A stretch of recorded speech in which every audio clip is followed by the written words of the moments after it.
करें ताकि को प्रॉपर तरीके से एवरीबडी आपको एंटरटेन कर सकूं आपके सवालों में और आपको समझा सकूं। ऑलराइट जी, क्लियर है, आगे मूव ऑन करें सारे। अच्छा स्टूडेंट्स, आज की क्लास में अगर हम देखते हैं तो मैं स्टार्ट सबसे पहले करना चाहता हूं एक क्वेश्चन के साथ, and the question is this कि आप में से कौन सा ऐसा स्टूडेंट है जिसकी फर्स्ट अटेम्प्ट है, सेकंड अटेम्प्ट है, या अगर कोई थर्ड अटेम्प्ट वाला भी है। तो मैं चाहता हूं कि आप मुझे ग्रुप में अपने मैसेज कीजिए, ठीक है। वकास मैं दे देता हूँ, Waqas can you just wait for a second everybody. Waqas, can you wait? Thank you very much. Mahnoor, do you have any questions? अगर आपकी फर्स्ट अटेम्प्ट है तो आप प्लीज कमेंट सेक्शंस में लिखिए, सेकंड है या कोई भी जो आपकी अटेम्प्ट है आप प्लीज इसे लिख सकते हैं, ठीक है। First attempt, second attempt, first attempt. एक तो कह रहे हैं जी मैं अंडर ग्रेजुएट हूँ, गुड वांजी, बड़ी अच्छी बात है, आपने बड़ी जल्दी स्टार्ट कर दी। I will encourage this scenario. First attempt, Junaira आपकी भी फर्स्ट है, ओके जी, ठीक है जी, गुड वन। शफा की थर्ड अटेम्प्ट है, ओके शफा। शफा आप तो मेरी स्टूडेंट ही है ना, सेकंड अटेम्प्ट में आप मेरे पास आई थी राइट, लास्ट ईयर। इंशाल्लाह आपका इस साल क्वालिफाई हो जाएगा, आई एम वेरी होपफुल। जी मानू, do you have any questions बेटा? आपका कोई सवाल है? जी मानू। ऑलराइट जी, सो हमारे पास इस सवाल ये पूछने का मकसद ये था कि स्टूडेंट्स हमारे पास जो एक सिनेरियो स्टूडेंट्स का बैठा हुआ है वो एक मिक्सचर है, ठीक है। आप सब एक मिक्स स्टूडेंट्स मेरे पास बैठे हुए हैं और मुझे इसी तरीके से यहाँ पर आप सबको लेकर चलना है, ठीक है। क्योंकि आज हम पॉलिटिकल साइंस, मेरा नाम जी सुलेमान अजीम है, ठीक है, this is me, I am Suleman Azeem, ठीक है। And for the past 3 years I am teaching CSS। मैं स्पेशल सीएसएस में जी अपियर हुआ था और उस टाइम पर आई ऑब्टेन्ड 729 मार्क्स। लेकिन मैं अक्सर ये बात करता होता हूँ कि स्टूडेंट्स मेरे मार्क्स 729 गो के बहुत अच्छे मार्क्स थे, मेरे मार्क्स मुझे डिफाइन नहीं करते, मेरे नंबर्स कभी भी मुझे डिफाइन नहीं करते, ठीक है।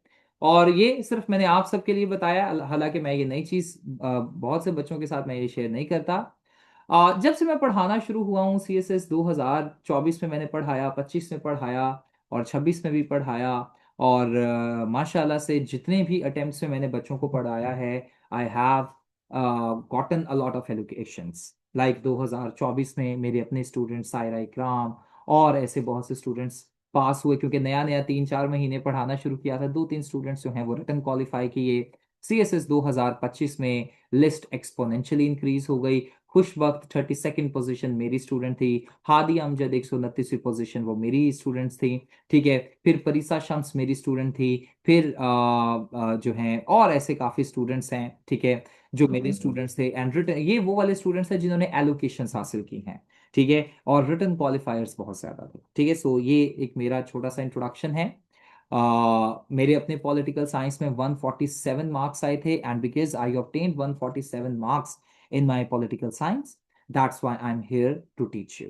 ओके जी, ये छोटा सा मेरा इंट्रोडक्शन है, आई होप सो आप सबको पता चल गया होगा कि मैं कौन हूँ and how I am teaching, ठीक है। अब स्टूडेंट्स देखें, बिकॉज हम आज पॉलिटिकल साइंस की क्लास में इकट्ठा हुए हैं, तो जो फंडामेंटल क्वेश्चन एक बच्चा जब पॉलिटिकल साइंस का नाम सुनता है तो 4 से 5 सवाल, ये जो मैंने आप सबके सामने लिखे हैं ये सवाल आते हैं।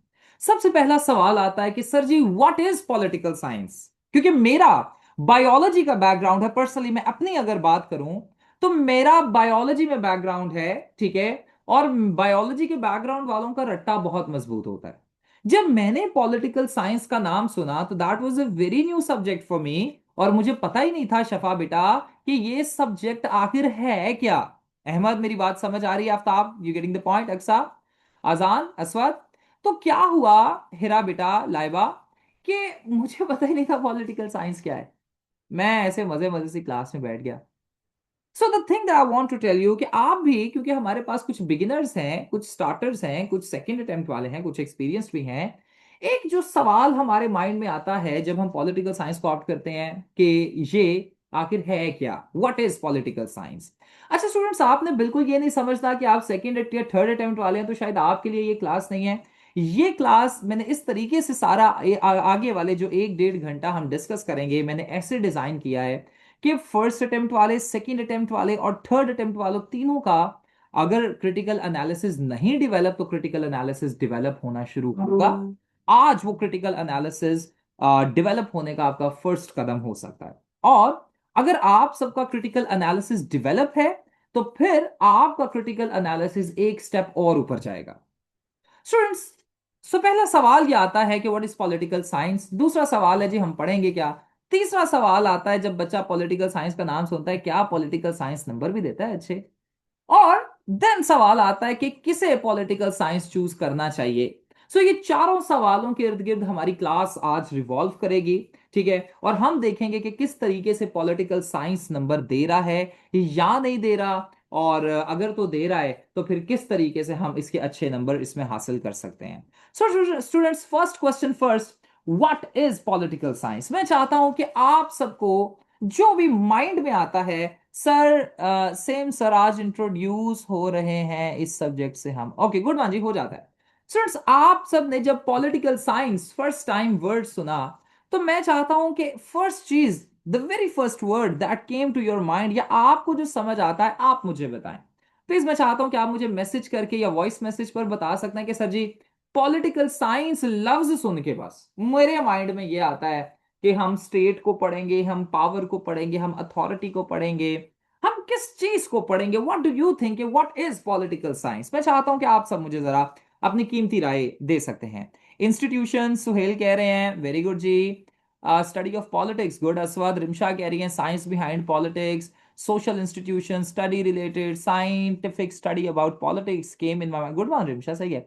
It's all about politics. All right जी। और मुझे अफादिया पुत्र आपके माइंड में क्या आ रहा है। Where is अफादिया पुत्र, क्या माइंड में आता है पहली चीज जब आप पढ़ते हैं कि सर जी पॉलिटिकल साइंस। में बड़े दूसरी क्लासेस में भी आपको कह रहा था कि पॉलिटिकल साइंस हम पढ़ने वाले, क्या माइंड में आ रहा था। अक्सर आपके माइंड में क्या आया जब आपने फर्स्ट टाइम पॉलिटिकल साइंस पढ़ा। अरसलान क्या माइंड में आया यार। महानूर बेटा आपके माइंड में क्या है। माइला आप भी फर्स्ट टाइम पढ़ रही है माइला, राइट।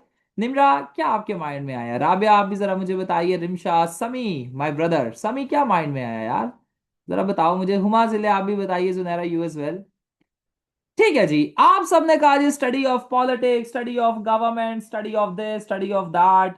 दुरुस्त है, कोई मसला नहीं है। ठीक है, आप सबने कहा सर जी political science is this and political science is that and political science is whatever, जो भी आप सबने फरमाया। स्टूडेंट्स, पॉलिटिकल साइंस की अगर हम एक बड़ी बेसिक सी डेफिनेशन की बात करते हैं ना, तो आप सबने अपनी जगह पर बिल्कुल सही फरमाया है। पॉलिटिकल साइंस दरअसल पॉलिटिकल पावर को स्टडी करती है। ठीक है, मैं आपसे एक पॉइंट डिस्कस करना चाह रहा हूं स्टूडेंट्स। बेसिकली हमारे पास पॉलिटिकल साइंस में एक जो सेंट्रल यूनिट होता है ना, ठीक है, जैसे हम बायोलॉजी पढ़ते हैं तो बायोलॉजी का सेंट्रल यूनिट होता है जी सेल, ऐसा ही है ना, मुझे बताइएगा। केमिस्ट्री का सेंट्रल यूनिट होता है एटम। क्रिमिनोलॉजी मेरे बच्चे अभी पढ़ रहे हैं, क्रिमिनोलॉजी का सेंट्रल यूनिट क्या है जिसमें हमें क्रिमिनोलॉजी में फोकस करना होता है जी, क्राइम। Very crime. गुड, बिल्कुल। क्रिमिनोलॉजी का जो एक सेंट्रल यूनिट है जिसे हमने मद्देनजर रखते हुए स्टडी करना है स्टूडेंट्स, वो है जी स्टेट। सिंपल। एक स्टेट में आखिर पावर किसके पास है, ये ना यहां पर देखिएगा कि is the systematic study of power, state, government, institutions, political ideas, political behaviour. Political behaviour से मुराद पता है क्या है। आप कहते हैं सर जी हमने पीएमएलएन को नहीं, हमने एक और पार्टी को वोट करना है, ठीक है, तो ये आपका पॉलिटिकल बिहेवियर है ना। तो इवन ना सिर्फ याद रखिएगा, बहुत से बच्चों ने कहा जी हम यहां पर इंस्टीट्यूशंस को, सोहेल कह रहे थे, सोहेल इसमें इंस्टीट्यूशंस को तो स्टडी किया जाता है, लेकिन उन इंस्टीट्यूशंस का आपके ऊपर, मेरे ऊपर, सिटीजन्स के ऊपर क्या असर पड़ता है उसे कहा जाता है पॉलिटिकल बिहेवियर। पॉलिटिकल बिहेवियर को भी स्टडी किया जाता है। सोहेल मेरी बात समझ आ रही है, मुझे बताइएगा Sohail if you are in the class. और ना सिर्फ पॉलिटिकल बिहेवियर, बल्कि आपके पास इन तमाम जो एक्टर्स हमने देखे, इन तमाम एक्टर्स के दरमियान रिलेशन भी देखा जाता है कि आखिर ये एक्टर्स, ये तमाम चीजें मिलकर किस तरीके से स्टेट को बेस्ट ऑफ द बेस्ट या बेटर बनाती हैं। मेरी बात आप सबको समझ आ रही है, मुझे बताइएगा। मैं कोशिश करूंगा बहुत आसान सिनेरियो में समझा सकूं। Zahid, you getting the point बेटा, मुझे बताइएगा सुनहरा। सो political science is the study of institutions, आपने फरमाया, बिल्कुल दुरुस्त फरमाया आप सबने। बट पॉलिटिकल साइंस सिर्फ इंस्टीट्यूशंस को नहीं स्टडी करता, अब याद रखना है, पॉलिटिकल साइंस सिटीजन्स को, बंदों को, आपको और मुझे भी स्टडी करता है। ठीक है, हमारा पॉलिटिकल बिहेवियर कैसा है इसे भी स्टडी करता है, और इन तमाम इंस्टीट्यूशंस के दरमियान में जो रिलेशंस हैं इन्हें भी स्टडी किया जाता है। ऑलराइट जी, आप सबको यहां तक समझ आ रही है? मुझे बताइएगा students. Warda, you getting the point? Let me know. Warda मुझे बताइएगा। Sania, Sohail, are you getting the point? Rimsha, सबको समझ आ रही है? Naveed, Mahnoor, Laiba, Laiba you getting the point बेटा? डेल कौन है जी? समझ आ रही है? ओप्पो, टेक्नो, स्पार्क, पता नहीं कौन कौन है, सबको समझ आ रही है? चलें जी, मैं आपको 30 सेकंड्स दे रहा हूँ, ये डेफिनेशन याद करें। और मैं रैंडमली एक या दो बच्चों से ही सुनूंगा डेफिनेशन। मैं ये नहीं चाहता कि सारी चीजों को आप रट्टा लगाया थे, पॉलिटिकल इंस्टीट्यूट ये वो नहीं। मेजर मेजर बस चीजें याद रखें। एंड 30 सेकंड में जैसे कोई डेफिनेशन याद कर लेता है, क्योंकि मैं अपनी क्लास में ही बच्चों को तमाम चीजें याद करवाता हूं, तो इसे जल्दी से याद कीजिए। एंड जैसे ही कोई याद कर लेता है, give me a dancer, so that Aswad हम आगे मूव ऑन कर सके। और मैं आप में से किसी एक दो रैंडम स्टूडेंट से मैं ये डेफिनेशन सुनना भी चाहूंगा। सो जल्दी से ये डेफिनेशन को याद करना स्टार्ट कीजिए।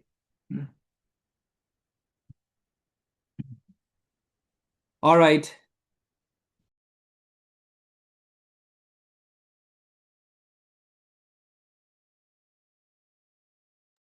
वेरी गुड जी, बहुत अच्छा जी, बड़ी स्पीड है आपकी तो। Good one. इन्फिनिक्स क्या नाम है आपका बेटा? आप मुझे नाम बता सकते हैं? Iqra, good one. Ahmed Hasham, good one. Majority of the students ने याद कर लिया है, I am assuming, right everybody? क्या आगे मूव ऑन करें? ठीक है। ऑलराइट, मैं चाहता हूं कि आप में से कोई एक स्टूडेंट मुझे डेफिनेशन अपने माइक अनम्यूट करके सुना सकता है। जवेरिया, अच्छा अच्छा, क्या हाल है जी? कोई May भी। I, sir?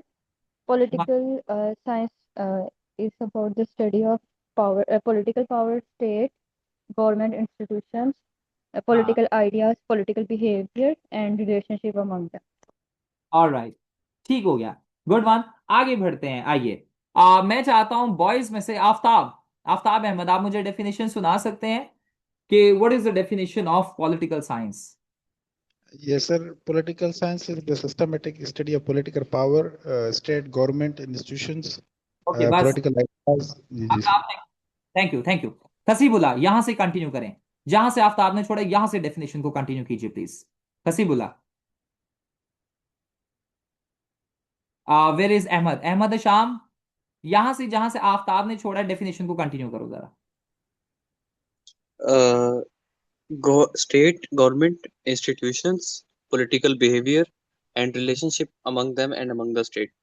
Alright, very good जी, आप सबने बिल्कुल अच्छा सुनाया।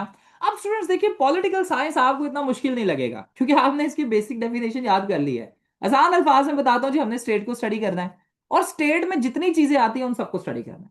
स्टेट में क्या आते हैं जी? सर जी, अदारे आते हैं, इंस्टीट्यूशन इन्हें आप कहते हैं, ऐसा ही है ना?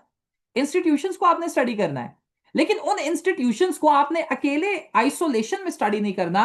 उन तमाम इंस्टीट्यूशंस का आपस में आपने शफा बेटा रिलेशन को स्टडी करना है। Javeria, are you getting the point?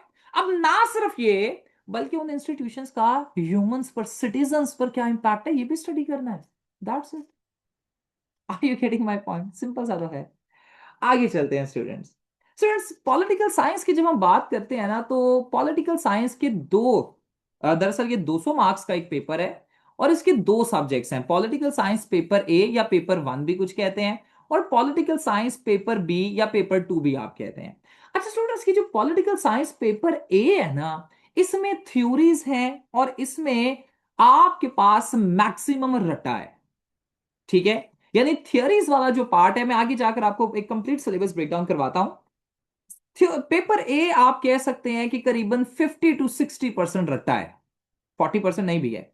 जबकि आपके पास पेपर टू जो है वो सारी की सारी एप्लीकेशन है। ठीक है। तो स्टूडेंट्स, अब सवाल पैदा होता है, बच्चे ना अक्सर सवाल करते हैं, सर जी पॉलिटिकल साइंस तो स्कोरिंग रहा ही नहीं है, पॉलिटिकल साइंस से तो अच्छा स्कोर ही नहीं किया। तो स्टूडेंट्स आइए देखते हैं कि हमारे पास पिछले साल के, स्टूडेंट्स आप हमेशा एक चीज को याद रखिएगा, मैं अक्सर अपने बच्चों को कहता होता हूं जो मेरे से पढ़ते हैं, कि अफादिया पुत्र, आपके पास अथॉरिटी जो है कभी भी मैं नहीं हूं। आपके पास कोई टीचर सीएसएस में अथॉरिटी नहीं है। नो बडी इज अथॉरिटी बेटा। जुनैरा बेटा, अथॉरिटी सिर्फ और सिर्फ एक है, और वो एग्जामिनर। एग्जामिनर जो करेगा हमें उसे फॉलो करना। Are you getting my point? मेरी बात समझ रहे हैं? सो अथॉरिटी कोई भी टीचर नहीं है, कोई भी अकेडमी नहीं है। भले मेरे 147, मैं भी अथॉरिटी नहीं हूं, मैं आपको सच बात बता रहा हूं। हम अगर एग्जामिनर के माइंड के मुताबिक चलेंगे अक्सर रशीद, तो हम पेपर ग्रास्प कर जाएंगे शफा। और सानिया, अगर हम एग्जामिनर के माइंड के मुताबिक समी नहीं चलेंगे, फेल हो जाएंगे। यही पॉइंट है ना। तो अथॉरिटी मैं नहीं हुआ, अथॉरिटी एग्जामिनर हुए। अथॉरिटी कोई टीचर या एकेडमी नहीं है। अच्छा, अब यहां पर स्टूडेंट्स अगर आप देखें तो पॉलिटिकल साइंस में जो बच्चे, यानी करीबन आपके पास सीएसएस 2025 में 7,929 ऐसे बच्चे थे जिन्होंने पॉलिटिकल साइंस ऑप्ट किया। ठीक है। अब इनमें से पॉलिटिकल साइंस वाले बच्चे जो पास हुए वो 286 हुए, यानी ऐसे में भी फेल हो गए, इधर उधर से बच्चे फिल्टर हो गए। पॉलिटिकल साइंस में फेलियर नहीं हमें देखने को मिला। और ये जो 286 बच्चे जो रिटर्न को पास किए हैं, इनमें से 146 ऐसे थे जो कि क्वालिफाई हुए हैं। इस साल कितने बच्चे रिटर्न में एलोकेट हुए हैं, कोई मुझे बता सकता है? 170, ऐसा ही है ना? 170 एलोकेट हुए हैं ना। उन 170 में से 106, 150 ऐसा बच्चा था जिसने जो है पॉलिटिकल साइंस ऑप्ट किया था। तो देखिए स्टूडेंट्स, इसका मतलब पॉलिटिकल साइंस एडवांटेज तो दे रहा है। Are you getting my point? 171, 170 कुछ इसी तरीके से। Am I correct? जन्नत, मेरी बात समझ आ रही है आपको? मुझे बताइएगा फातिया बेटा कि 170 बच्चा जो पास एलोकेट हुआ है फाइनल, उसमें से 146 ऐसा बच्चा था जिसने पॉलिटिकल साइंस ऑप्ट किया हुआ था। और उन बच्चों की, यानी जो 146 हमारे पास बच्चे पास आउट हुए हैं, उन 171 जो एलोकेट हुए हैं, 170, 171, उसमें से 146 अगर पॉलिटिकल साइंस में, इसका मतलब पॉलिटिकल साइंस ने इन बच्चों की हेल्प की है, क्योंकि आपकी एलोकेशन आपके नंबर्स पर डिपेंड करती है एवरीबॉडी। अच्छा, बड़ी मजे की आपको एक बात बताऊं, ठीक है? मैं आप इस चीज को अंडरस्टैंड कीजिएगा, मैंने आईआर भी पढ़ाया हो, क्योंकि आईआर भी मेरा अपना सब्जेक्ट है। लेकिन मैं हमेशा इस चीज को बड़ा क्लियरली बच्चों को बताता हूं कि स्टूडेंट्स, आईआर से बेहतर है कि आप पॉलिटिकल साइंस पर जाएं, क्योंकि पॉलिटिकल साइंस में आपके अच्छे नंबर आते हैं। आप अगर देखिए 2024 में, लेकिन यहां पर अभी 2025 के एनालिटिक्स से हमें एवरीबॉडी ये पता चला। आप मेरी बात समझिएगा प्लीज। 2025 के एनालिटिक्स से आफ्ताब बेटा हमें पता चला कि पॉलिटिकल साइंस मदद कर रही है। डॉक्टर मरियम, आपको मेरी बात समझ आ रही है? Hina Iman, Hira Faisal, are you getting my point? Javeria बेटा, खसीबुल्ला, लाइबा, महानूर, सबको समझ आ रही है? Qaiser, getting the point? Rimsha बेटा। अच्छा, आगे अगर हम बढ़ते हैं तो देख लेते हैं जी 2024 में क्या ट्रेंड था। आइए 2024 को भी जरा हम इस पे नजरसानी कर लेते हैं। क्या सर 2024 में आपके पास जो है कि जनरल डीएमसीज को आप देखें ना, तो जनरल जो स्कोर था वो 130 से 140 था, 100 से 130 के दरमियान में आया। ठीक है। जिसमें 120 मेजोरिटी ऑफ द बच्चों का आया। अच्छा देखिए, अगर 120 से अगर कोई बच्चा, ऐसे मैंने कहा ना कि 120 मेजोरिटी का आया, तो ऐसा नहीं है कि 120 से कम नहीं है, लेकिन जिस बच्चे ने तैयारी नहीं की सही से, उसके तो कम नंबर आएंगे। ठीक है। लेकिन on the other hand students, जिसने अच्छी तैयारी की उसके 120, और 120 से 125 भी आए, 130 भी आए, लेकिन ये कॉमन बच्चों के नहीं आए, ये उन बच्चों के आए दोनों सालों में जिन्होंने अच्छी तैयारी की। और इवन 140 भी हमें देखने को मिले, 144, 145 ऐसे भी देखने को हमें मिले। और जिनके 140 से अबव है ना, उन्होंने एलोकेशन हासिल की। तो इसका मतलब ये है स्टूडेंट्स, और ना सिर्फ एलोकेशन हासिल की, एलोकेशन वाले जो आपके पास है एवरीबॉडी, वो 125 वाले भी थे, 130 वाले भी थे, 135 वाले भी थे, और 140 वाले भी थे। लेकिन जिन बच्चों ने 140 से ज्यादा नंबर हासिल किए एवरीबॉडी, उन बच्चों ने अपने डिस्टिंक्शंस, यानी उन्होंने अच्छी पोजीशंस को सिक्योर किया। तो देखिए स्टूडेंट्स, मुझे यहां तक एज अ स्टूडेंट मुझे आगे पॉलिटिकल साइंस का नहीं पता, लेकिन अगर मैं यहां तक देखूंगा तो मुझे यह चीज समझ आ रही है रिमशा पुत्र, कि आपको political science as a subject allocation में हेल्प करता है। You getting the point everybody? मुझे बताइएगा। अहमद, समझ आ रही है मेरी बात की? अब अहमद हमारे पास दो तीन है, सो जितने भी हमारे पास अहमद है जी, आफ्ताब अहमद, अहमद हशाम, अहमद राजपूत, अली रजा, यू गेटिंग द पॉइंट? मुझे बताइएगा। स्वाद, अली रजा, आप वही है ना जिनके साथ मेरी कल बात हुई थी, कराची वाले? Am I correct? आप वही हैं Ali Raza, if I am not wrong? अगर आप वही हैं तो मैं आपकी क्वेश्चंस को यहाँ पर एंटरटेन जरूर करूंगा। अच्छा अच्छा अच्छा, there was some other person, alright जी।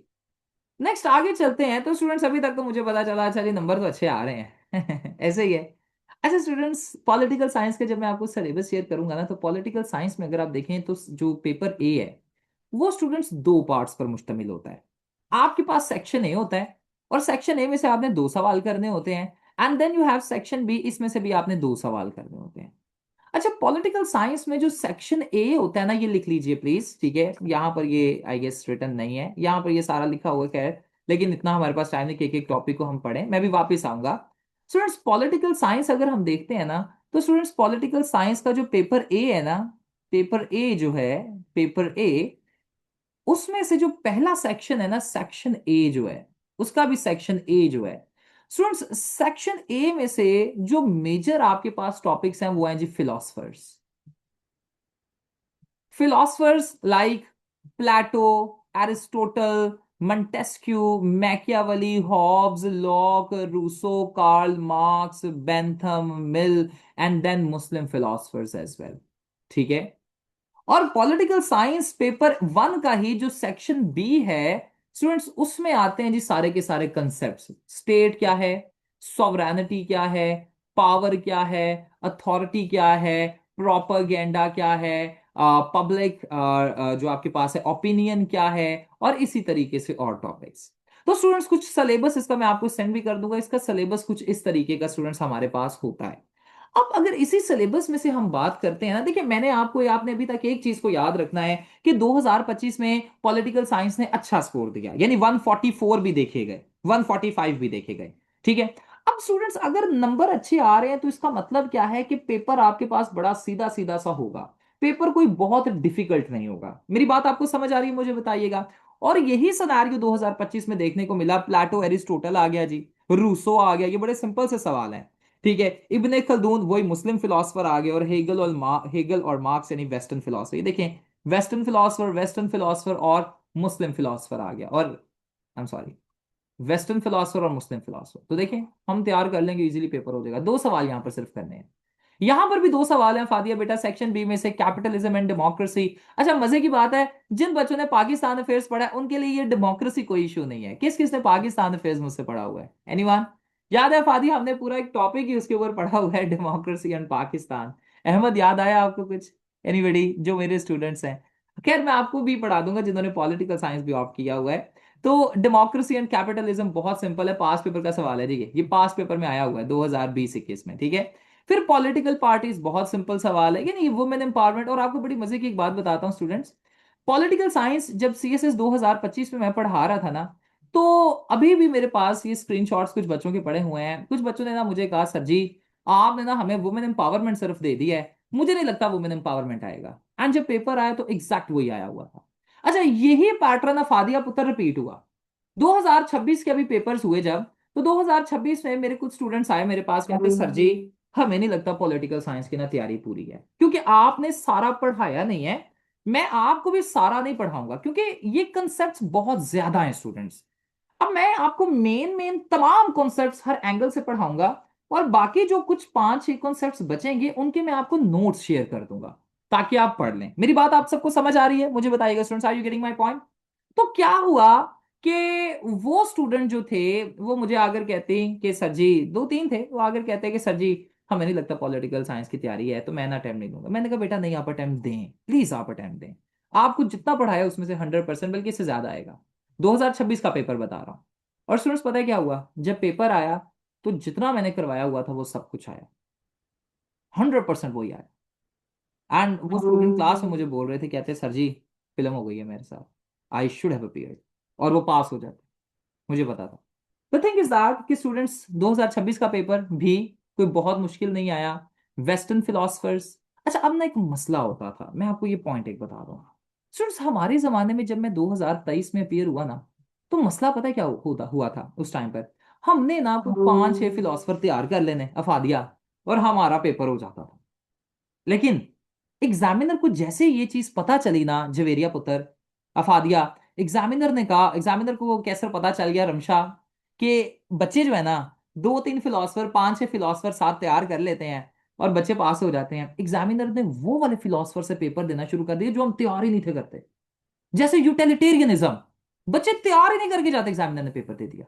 क्योंकि एग्जामिनर आपको पास करने के लिए नहीं बैठा हुआ, एग्जामिनर आपको फेल करने के लिए बैठा हुआ है। ठीक है। अब यहां पर देखिए अल गजाली, ये मुस्लिम फिलो, अब यहां से हमने दो सवाल करने हैं। अल गजाली का तो हो गया, ठीक है।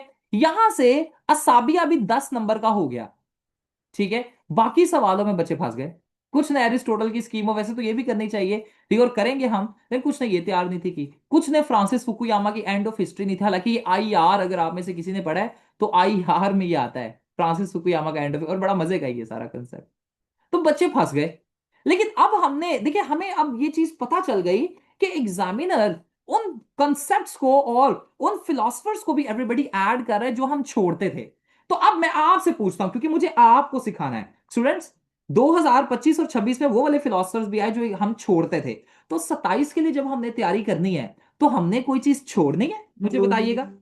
एनीबडी, जल्दी से बता दें। ये तो बड़ा सिंपल सा है सर, ये कंसेप्ट्स किसी बुक से क्लियर करने चाहिए या we can clear it through any पुत्र। ये किसने सवाल किया, मुझे ये जानना है सबसे पहले तो। नाम क्या है आप स्टूडेंट का? हिना, हिना ईमान। अच्छा हिना बेटा, आपकी मेरे साथ आई गेस ये फर्स्ट क्लास है, राइट? आप में से कोई ऐसा मेरा पुराना स्टूडेंट जो मेरे साथ सारे सब्जेक्ट्स पढ़ रहा है और मेरे जो मंथली पैकेज में एनरोल्ड हैं, कोई मुझे बता सकता है? कोई आप में से है? बहुत से मैं देख रहा हूँ, अफादियां यस हैं जी, सर। मेजोरिटी आप में से वही है, समी एज वेल। मेरे नोट्स के अलावा वरदा किसी की जरूरत पड़ती है किसी चीज की? मुझे जरा बताएं। My notes are more than enough Iman, Iman no international. Sir, sir आपके नोट्स काफी होते हैं हमारे लिए, और नोट्स में बुक से ज्यादा नॉलेज होता है, मतलब तमाम रेफरेंसेस बुक्स के ऐड होते हैं उसमें, तो मेरा नहीं था कि नोट्स ज्यादा। आज हम प्लेटो को पढ़ेंगे भी ताकि मैं आपको समझा सकूं और आपको दिखा सकूं कि नोट्स कैसे आपको मिलेंगे, ठीक है? तो बेटा बुक्स बहुत अच्छी हैं, लेकिन लोकल बुक्स नहीं अच्छी। इंटरनेशनल बुक्स अच्छी हैं, लेकिन इंटरनेशनल बुक्स पढ़ने का टाइम भी तो नहीं है ना। तो बेटा वो मेहनत फिर हमने की है। अब उसमें क्या है कि आपको जो कंसेप्ट प्रोवाइड किए जाएंगे, आपको जो नोट्स प्रोवाइड किए जाएंगे, उसमें हर चीज लिखी है। और इवन वो चीजें भी है जो शायद बहुत से बच्चों ने या टीचर्स ने भी नहीं पढ़ी, ठीक है? तो आपको, अगर मैं 2027 की तैयारी में जाऊंगा तो मैं तो अपने नोट्स का रट्टा मारूंगा। That's enough, that is more than enough. ये हम थोड़ा सा कर लें, फिर मैं आपको अपने नोट्स एक दफा दिखा देता हूं सबको कि किस तरीके से आपको नोट्स प्रोवाइड किए जाएंगे and why you don't need anything apart from my notes. Okay Iman बेटा, क्लियर है यहां तक? अब पेपर टू की तरफ चलते हैं। एवरीबॉडी, पेपर टू में कितने सवाल करने होते हैं सर जी? 2 सवाल करने होते हैं। अच्छा, अब यहां पर भी पॉलिटिकल कल्चर आ गया। बच्चे बच्चे तैयार नहीं थे करते, ठीक है, लेकिन मैंने तैयार करवाया हुआ था। फिर कन्फेडरेशन और फेडरेशन, ये सवाल आ गया। हालांकि ये बड़ा बेसिक सवाल है और ये हमें करना चाहिए, ठीक है? अथॉरिटेरियनिज्म एंड टोटलिटेरियन, सिर्फ ये एक आम बच्चा अगर जो तैयारी करके जाएगा ना, वो सिर्फ ये सवाल कर सकेगा, या ये हार्डली, बस। तो स्टूडेंट्स, हमें अब ये क्या करना है कि हमें इस पेपर से असवद, हमें इस पेपर से मुदस्सिर, हमें इस पेपर से वर्दा एंड वकास, हमें इस पेपर को कंपेयर करने से और एनालाइज करने से पता चल गया कि 2027 में क्या चीजें आ सकती हैं। क्योंकि एग्जामिनर 3 से 4 साल अपनी अप्रोच नहीं चेंज करता जुनैरा। अब एग्जामिनर ने अपनी अप्रोच चेंज की है ना, कि वो वाले कंसेप्ट्स को पूछ रहा है और वो वाले फिलोसफर्स को पूछ रहा है जो कि हम तैयार नहीं करते। तो अब 3-4 साल 2030 तक उसकी यही फिलॉसफी रहेगी। और वरना हमें, हाँ, जो सिंपलर फिलोसफर्स हैं like Plato, Aristotle, Machiavelli, Hobbes, Locke, Montesquieu, ये भी तैयार करने हैं। बट हमारा फोकस ना सिर्फ इन पर रहेगा, बल्कि कार्ल मार्क्स, हेगल, बेंथम मिल, फ्रांसिस फुकुयामा और इन तमाम पर भी रहने वाला है, ताकि हम अपनी तैयारी को इतना कंप्रिहेंसिव बना सकें कि हमारी तैयारी पे किसी भी तरीके का कोई इशू ना आए। Are you getting the point everybody? मेरी बात आप सबको समझ आ रही है? मुझे बताइएगा। अब यहां पर देखें तो 2025 में, ठीक है, आपके पास वेस्टर्न फिलोसफर से सवाल आए और ये सारे ऐसे कंसेप्ट से सवाल आए। 2026 का आप देखें तो वेस्टर्न फिलोसफर, देखिए आप चैप्टर नंबर, जो सेक्शन नंबर 1 है, उसमें आप वेस्टर्न और मुस्लिम से ही रहे हैं, लेकिन आपको तैयार वेस्टर्न और मुस्लिम को इस तरीके से करना है कि आप कोई चीज ना छोड़ें। जैसे 2025 का देखें तो सेक्शन 1 में आपके पास यही सारे फिलोसफर से पेपर आया था, लेकिन 2026 में पेपर जरा डाइवर्सिफाइड हो गया, यानी वो तमाम फिलोसफर्स पूछे गए जो हम तैयार ही नहीं थे करते। तो अभी हमें ये तैयार करने हैं। Getting the point everybody? अब 2027 के लिए मैं आपको क्या चीजें रेकमेंड करूंगा? सबसे पहले, वेस्टर्न फिलोसफर्स करने हैं जी तैयार, लाजमी करने हैं, हाई प्रायोरिटी हमारी रहेगी। मुस्लिम फिलोसफर्स करने हैं जी तैयार, हाई प्रायोरिटी रहेगी। स्टेट आती होती नहीं है, लेकिन हम फिर भी तैयार करेंगे। पॉलिटिकल कंसेप्ट्स जो हैं बिल्कुल करेंगे तैयार। कंपैरेटिव पॉलिटिक्स तैयार करनी है, पार्टिसिपेशन तैयार करनी है, पॉलिटिकल इंस्टीट्यूशंस ये बच्चे निग्लेक्ट करते हैं, लेकिन हमने ये तैयार करनी है, ठीक है? Forms of government, federation, confederation, ये तमाम चीजें क्या है, ये हाई प्रायोरिटी ये करना है। पॉलिटिकल आइडियोलॉजीज, जिसमें मोस्ट इंपॉर्टेंट है जी आपके पास फाशिज्म, ये करना ही करना है आपने तैयार, वेरी हाई। और लोकल सेल्फ गवर्नमेंट एक ऐसा टॉपिक है, मैं आपको बड़ी मजे की बात बताता हूँ। स्पेशल सीएसएस में मैं जब अपियर हुआ ना, तो आई वाज अ स्टूडेंट, मुझे पता था कि लोकल सेल्फ गवर्नमेंट आने के ना चांसेस हैं, मैंने छोड़ दिया। और वरना पता है क्या हुआ? सवाल आ गया। बट मैंने इसे कॉप अप कर लिया क्योंकि मैंने पढ़ा हुआ था और मेरे दूसरे भी पेपर्स यानी दूसरे भी सारे सवाल तैयार थे। तो the thing is this everybody, कि हमें ये जो लोकल सेल्फ गवर्नमेंट है ना, बच्चे छोड़ देते हैं, लेकिन हमें ये भी तैयार करना है। ओके एवरीबॉडी, मेरी बात समझ आ रही है? सो यही सारे वेस्टर्न फिलोसफर्स हैं जिन्हें हमें इग्नोर नहीं करना, मुस्लिम फिलोसफर्स को इग्नोर नहीं करना। ठीक है, हमें वेस्टर्न फिलोसफर्स में ये सारे फिलोसफर्स करने हैं। Plato, Aristotle, Rousseau, Plato, Aristotle, Machiavelli, Montesquieu, Hobbes, Locke, Rousseau, Hegel, Marx, utilitarianism, Fukuyama, Aristotle, Epicurean, ये सारा पढ़ना है।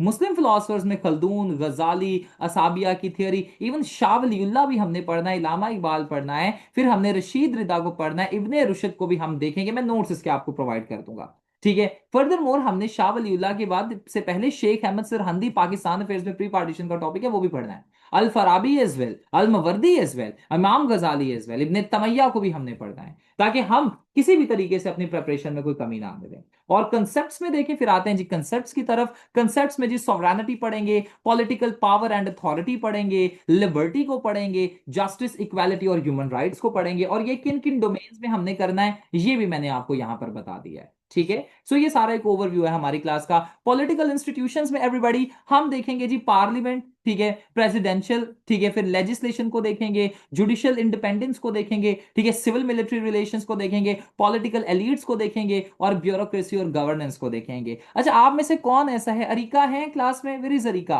I am not seeing Arika for a long time.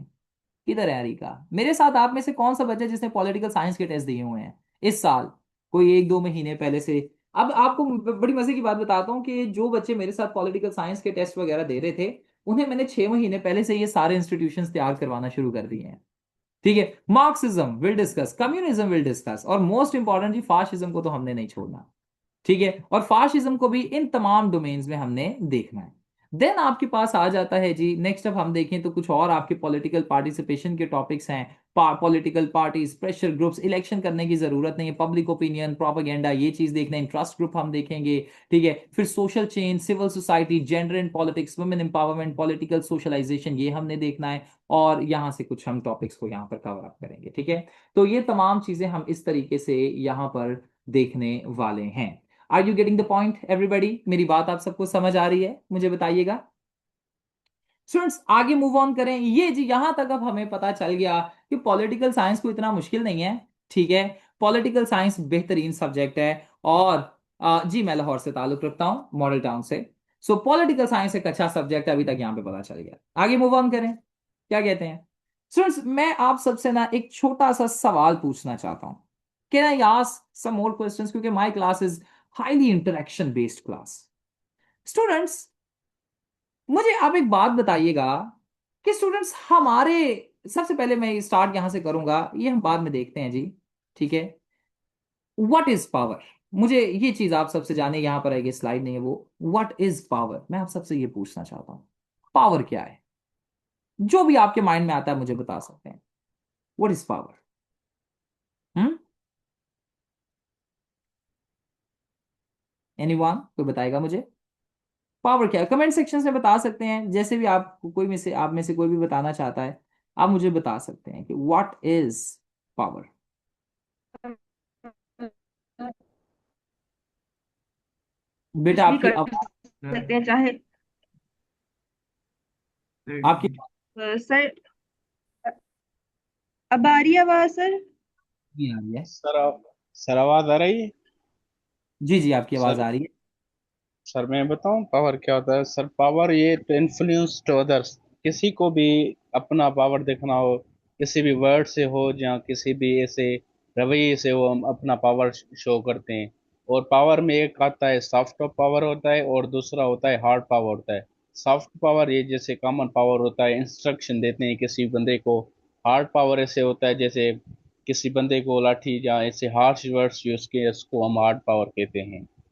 Thank you very much Suhail, मुझे ये नहीं था खैर जानना, मुझे सिर्फ ये जानना था कि पावर क्या है। अच्छा स्टूडेंट्स, आप में से बहुत से बच्चे कमेंट सेक्शंस में लिख रहे हैं और बिल्कुल दुरुस्त लिख रहे हैं, power is the ability to influence anybody. बिल्कुल आप सबने सही फरमाया कि पावर क्या होती है, कि जब हम किसी दूसरे को इन्फ्लुएंस कर पाते हैं किसी भी तरह, दिस इज पावर एवरीबॉडी। लेकिन जब हम पावर के बारे में बात करते हैं तो स्टूडेंट्स हमें ये चीज पता चलती है कि स्टेट में सबसे ज्यादा पावर किसके पास है। सवाल एक आता है, लाइक प्राइम मिनिस्टर के पास, आर्मी चीफ के पास, पाकिस्तान की मैं बात नहीं कर रहा, पाकिस्तान का ना बताइएगा, चीफ जस्टिस के पास, पार्लियामेंट के पास, या इट डिपेंड्स, ये छोड़ दें आप। ये ए बी सी और डी में से मुझे बताइए कि व्हाट डू यू थिंक कि पावर किसके पास है। सर सब एग्जीक्यूटिव के पास पावर ज्यादा होता है, के पास। एग्जीक्यूटिव के पास। ओके, और मुझे बताइए जी, किसके पास पावर होती है जी, कोई मुझे बताएगा, कोई भी बता सकता है। ठीक है, पार्लियामेंट। पार्लियामेंट के पास, बिल्कुल। अच्छा, जब हम बात करते हैं it varies according to the system, अवाम के पास, ठीक है, ऑलराइट। स्टूडेंट्स, जब आपने ये चीज सोचना शुरू की कि पावर क्या है और आखिर पावर होती किसके पास है, या आया ये सिस्टम, प्लीज आप सब स्क्रीन को टच ना करें, डिपेंड करता है, तो जवेरिया ये पॉलिटिकल साइंस है। when you started thinking about कि who has more power, आप किताब खोले बगैर ही पॉलिटिकल साइंस में चले गए, बिकॉज आप स्टेट के तमाम अदारों को पढ़ना शुरू हो गए, आप स्टेट के तमाम अदारों को एनालाइज करना शुरू हो गए, और आप स्टेट के तमाम अशखास को, कंपोनेंट्स को एनालाइज और पढ़ना और उनके बारे में सोचना शुरू हो गए। और जब आप स्टेट, हमने यही तो डेफिनेशन पढ़ी है कि स्टेट या स्टेट के अदारे या उनके दरमियान में रिलेशंस या वो अशखास को कैसे इन्फ्लुएंस करते, दिस इज पॉलिटिकल साइंस। तो जब आपने देखा, अच्छा जी किसके पास पावर है, आर्मी चीफ के पास, प्राइम मिनिस्टर के पास, प्लीज बेटा क्या आपका नाम है, टेक्नो स्पार्क, ये कौन है बेटा, प्लीज, मैंने आपको पहले भी कहा आप टच मत कीजिए, थैंक यू वेरी मच आपका कॉपरेशन का, थैंक यू। तो students, this is political science. जब आप, और ऐसे ही आपके नंबर आते हैं, जब आप बच्चे पता क्या करते हैं, पावर का रट्टा मार जाते हैं, बट हमें रट्टा नहीं मारना, हमने उसे अप्लाई करना है। यही तो मैं अपनी वीडियोस में आपको बार बार बता रहा था कि हमें कोई भी कंसेप्ट, एवरीबॉडी, जब हमने पढ़ना है तो हमने उसे एनालाइज करना है, हमने उसे देखना है। Are you getting my point, मेरी बात समझ आ रही है, हमने उसे अप्लाई करना है। इसी तरीके से बच्चे थियोरीज को पढ़ते हैं, लेकिन हमने थियोरीज को पढ़ना नहीं है। अब देखिए पॉलिटिकल साइंस की ईमान किधर है, वेयर आर यू ईमान बेटा, यू इन द क्लास, कहाँ है ईमान, ईमान किताब खोले बगैर हम पॉलिटिकल साइंस में चले गए पुत्र, दिस इज पॉलिटिकल साइंस। ठीक है, सब किताबों पर डिपेंड नहीं, एफपीएससी भी नहीं चाहता कि आप डिपेंड रहे, उन्हें किताबी कीड़े नहीं चाहिए, उन्हें वो वाले अशखास चाहिए जो कि एनालाइज कर सकें।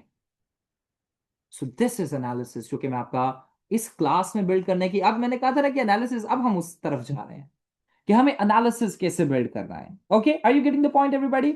एग्जांपल लेते हैं जी कि आपके सामने एक छोटी सी पिक्चर है, और यहां पर जी एक टीचर है, मैं आपका अभी I am acting as your teacher right now, as your mentor, और मैं कहता हूं जी चलो जी लिखो, मैंने कहा चलो जी डेफिनेशन याद करें, और आपने डेफिनेशन याद करना शुरू कर दी, M I correct everybody.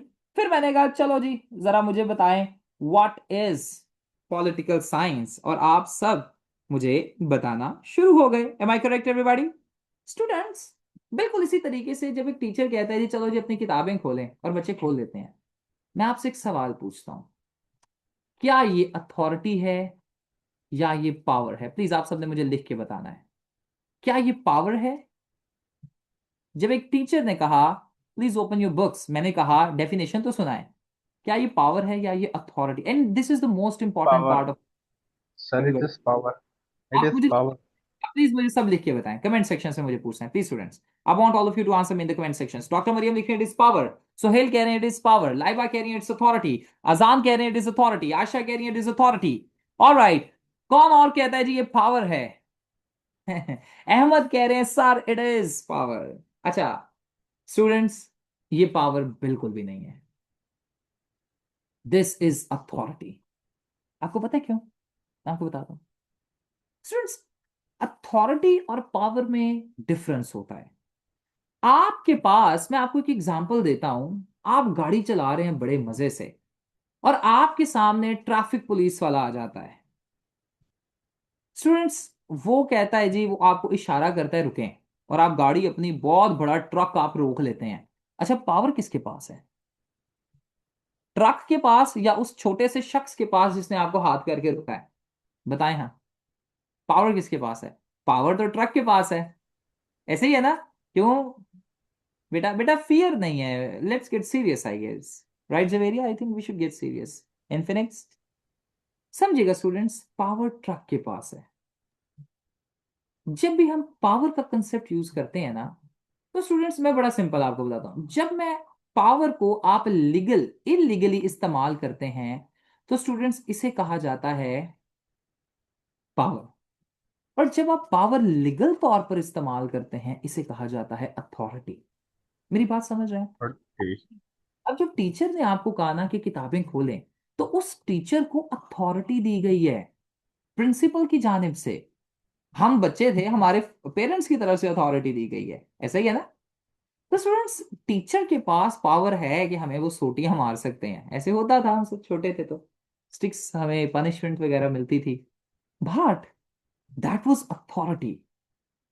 Teacher अपनी अथॉरिटी। और अगर इलीगली कुछ होता है, जैसे देखिए ना, आज एक शख्स के पास दूसरे बंदे को मारने की ताकत है, गोली मार दे, उसकी गर्दन तोड़ दे, पंच कर दे किसी को, दिस इज पावर। ये इलीगल है। Are you getting my point everybody? मेरी बात समझ आ रही है? तो हमने पावर से स्टार्ट किया, उस पावर को अपनी स्टेट पर एनालाइज किया, और उसे रोजमर्रा की जिंदगी में देखा। फॉर एग्जाम्पल, आप जा रहे हैं, ठीक है, या आप एक अपनी सीट पर बैठे हुए हैं, और एक तीसरा शख्स आकर आपको कहता है खड़े हो जाओ। क्या आप खड़े होंगे? आपको नहीं पता वो कौन है। एक तरफ आपका फ्रेंड आया है, और आपका दोस्त या आपकी दोस्त आकर कहती है खड़े हो जाओ जरा, या उधर हो जाओ, मुझे बैठने दो। आप हो जाएंगे, क्योंकि सर ऐसे है कि नहीं? लेकिन अगर दूसरा शख्स आकर आपके पास कहता है, जिसे आपको नहीं पता कोई भी कि ये कौन है, एक अननोन पर्सन है, तो स्टूडेंट्स आप कभी भी खड़े नहीं होंगे। पता है क्यों? क्योंकि इस अननोन के पास कोई अथॉरिटी नहीं है। पावर है लेकिन अथॉरिटी नहीं है। Are you getting my point? तो स्टूडेंट्स, पावर हमेशा इलीगल होती है, अथॉरिटी हमेशा लीगल होती है। आपको मेरी बात यहां तक समझ आ रही है? मुझे बताइएगा students, are you getting my point everybody? Let me know. अच्छा स्टूडेंट्स, होपफुली आपको यहां तक सब समझ आ गया होगा। सही है? अच्छा स्टूडेंट्स, आइए अब एक सवाल की तरफ फिर से वापस। पावर और अथॉरिटी का समझ आ गया ना स्टूडेंट्स? छोटा सा सवाल, गवर्नमेंट लॉज क्यों बनाती है? क्योंकि गवर्नमेंट के पास क्या है? पावर की अथॉरिटी? बताइएगा जरा, अब आपको आंसर आ। अथॉरिटी। क्योंकि हमने एनालाइज किया इन कंसेप्ट्स को, रट्टेबाजी की तरफ नहीं हमने जाना। जहां पर रट्टा होगा बता दूंगा। गवर्नमेंट के पास क्या है, अथॉरिटी या पावर? आप पॉलिटिकल साइंस की तरफ जा रहे हैं students, this is political science. Ramsha, you getting my point? Ramsha, getting the point पुत्र? हम लॉज को क्यों ओबे करते हैं? क्योंकि इंस्टीट्यूशंस के पास क्या है? बताइएगा, पावर या अथॉरिटी? बताइएगा, अथॉरिटी। Right everybody? मेरी बात समझ आ रही है? मुझे जरा सारे बताइए। ठीक है बेटा? नहीं, मैंने आपको इकरा बेटा बहुत दफा अभी बता दिया, मैं फिर से बता देता हूं बेटा, पावर इलीगल होती है। सो मेरे ख्याल से हमें थ्योरेटिकली अभी देखना पड़ेगा इकरा। ठीक है, प्लीज इस चीज को समझिए, please. Thank you very much आपका। लोग वोट करके गवर्नमेंट को लेकर आते हैं और चेंज करते हैं। लोगों के पास क्या है? पावर की अथॉरिटी। बताइएगा। Now let us analyse this concept even further. जी, what do you think, power या अथॉरिटी? अथॉरिटी। लोगों के पास अथॉरिटी है। जी वकास? नहीं नहीं सनी, गलत है बेटा। लोगों के पास अथॉरिटी है। नहीं नहीं, लोगों के पास अथॉरिटी है। ठीक है स्टूडेंट्स, यही यहां पर ही तो इश्यू आता है। ये दरअसल आपके पास एक कंसेप्ट है, पॉलिटिकल साइंस में एग्जिस्ट करता है, जिसका नाम है सोशल कॉन्ट्रैक्ट। ठीक है? और सोशल कॉन्ट्रैक्ट में इस चीज को साफ साफ हाईलाइट किया गया कि जो लोग हैं, जो अशखास हैं, उनके पास अथॉरिटी है कि वो गवर्नमेंट को लेकर आ सकते हैं या गवर्नमेंट को रिमूव कर सकते हैं। सो लोगों के पास भी पावर नहीं है, पावर इलीगल होती है, अथॉरिटी है लोगों के पास भी। ठीक है? Are you getting my point? Sir मैंने बताया आपको सोशल कॉन्ट्रैक्ट में। हाँ, good one Waqas, good one यार, आपकी अच्छी अंडरस्टैंडिंग है, दैट्स गुड। ठीक है? अच्छा जी, power is illegal and people have authority which is by social contract. Aftab, very good. अच्छा, आप सबको यहां तक समझ आ रही है? मुझे बताइएगा स्टूडेंट्स, लेट मी नो, मुझे बताइएगा समझ आ रही है आपको? जी अच्छा सर। स्टूडेंट्स, गवर्नमेंट है, और एक गवर्नमेंट ने कोई इलीगल काम किया है, स्टूडेंट्स वो इलीगल काम बाय अथॉरिटी हुआ है या बाय पावर हुआ है, बताइएगा जी। Sir by power. के through. That is the thing, by power. और इस सिनारियो में जब लोग या कोई अदारे, for example judiciary, prime minister Nawaz Sharif साहब को रिमूव करती है, एक बात कर रहा हूं जैसे, और भी बहुत से प्राइम मिनिस्टर्स को रिमूव किया गया, प्रेसिडेंट्स को रिमूव किया गया, तो स्टूडेंट्स अथॉरिटी किसके पास हुई? अगर जुडिशरी कर रही है तो जुडिशरी के पास। Are you getting my point? तो this is the concept of power and authority. और इसी तरीके से जब हम इसे एनालाइज करेंगे और अप्लाई करेंगे तब नंबर आएंगे हमारे। सिर्फ लिखना इज नॉट इनफ। सारे तमाम बच्चे आपके पास लिखते हैं, ठीक है, लेकिन लिखना इज नॉट इनफ। होपफुली आप सबको मेरी बात समझ आ रही होगी। चलिए अब एक सवाल की तरफ और चलते हैं। What is democracy everybody? मुझे जानना है आप सबसे। अब्राहम लिंकन की स्टेटमेंट कुछ बच्चे बता सकते हैं, बट क्या है democracy? It is for the people, of the people, by the people, और व्हाट? क्या है डेमोक्रेसी? और अगर मेरे पाकिस्तान अफेयर्स वाले बच्चों को भी ना आया तो देखिएगा फिर आज शाम वाली एसए की भी क्लास है आप सबके साथ 7:40 पर, and then we have ability class as well जी। व्हाट इज व्हाट इज ये इकरा ने मुझसे Pakistan affairs by the way पढ़ा हुआ है। अफादिया पुत्र, व्हाट इज डेमोक्रेसी? डेफिनेशन बताइए। हम्म, बेटा डेमोक्रेसी फ्रीडम थोड़ी है। फ्रीडम तो डेमोक्रेसी एक्स्ट्रा या अगर एब्सोल्यूट फ्रीडम है तो वो तो बेटा आपकी डेमोक्रेसी के खिलाफ है। मेरे पास फ्रीडम है, बंदा जाके मार दूं, तो बेटा ये डेमोक्रेसी तो है ही नहीं है। That is totally wrong concept of democracy that you are presenting. बेटा इतने टेस्ट मैंने आपके लिए हैं, अभी तक भी डेमोक्रेसी की डेफिनेशन तो आनी चाहिए और यूएन वाली आनी चाहिए, ठीक है। A system of government people have the authority, बिल्कुल अस्वद सही फरमाया आपने। रूल ऑफ द पीपल, हाँ मैं यही तो चाहता था जी। Laiba, do you have any questions? Laiba पुत्र आप हाथ खड़ा कर रही थी, आप सुनाना चाहती हैं या कोई सवाल है आपका? अगर डेफिनेशन सुनाना चाहती हैं तो प्लीज बी आर गेस्ट। आगे बढ़ते हैं जी। अच्छा स्टूडेंट्स, अब बच्चे कहेंगे सर जी democracy is for the people, of the people, by the people, right.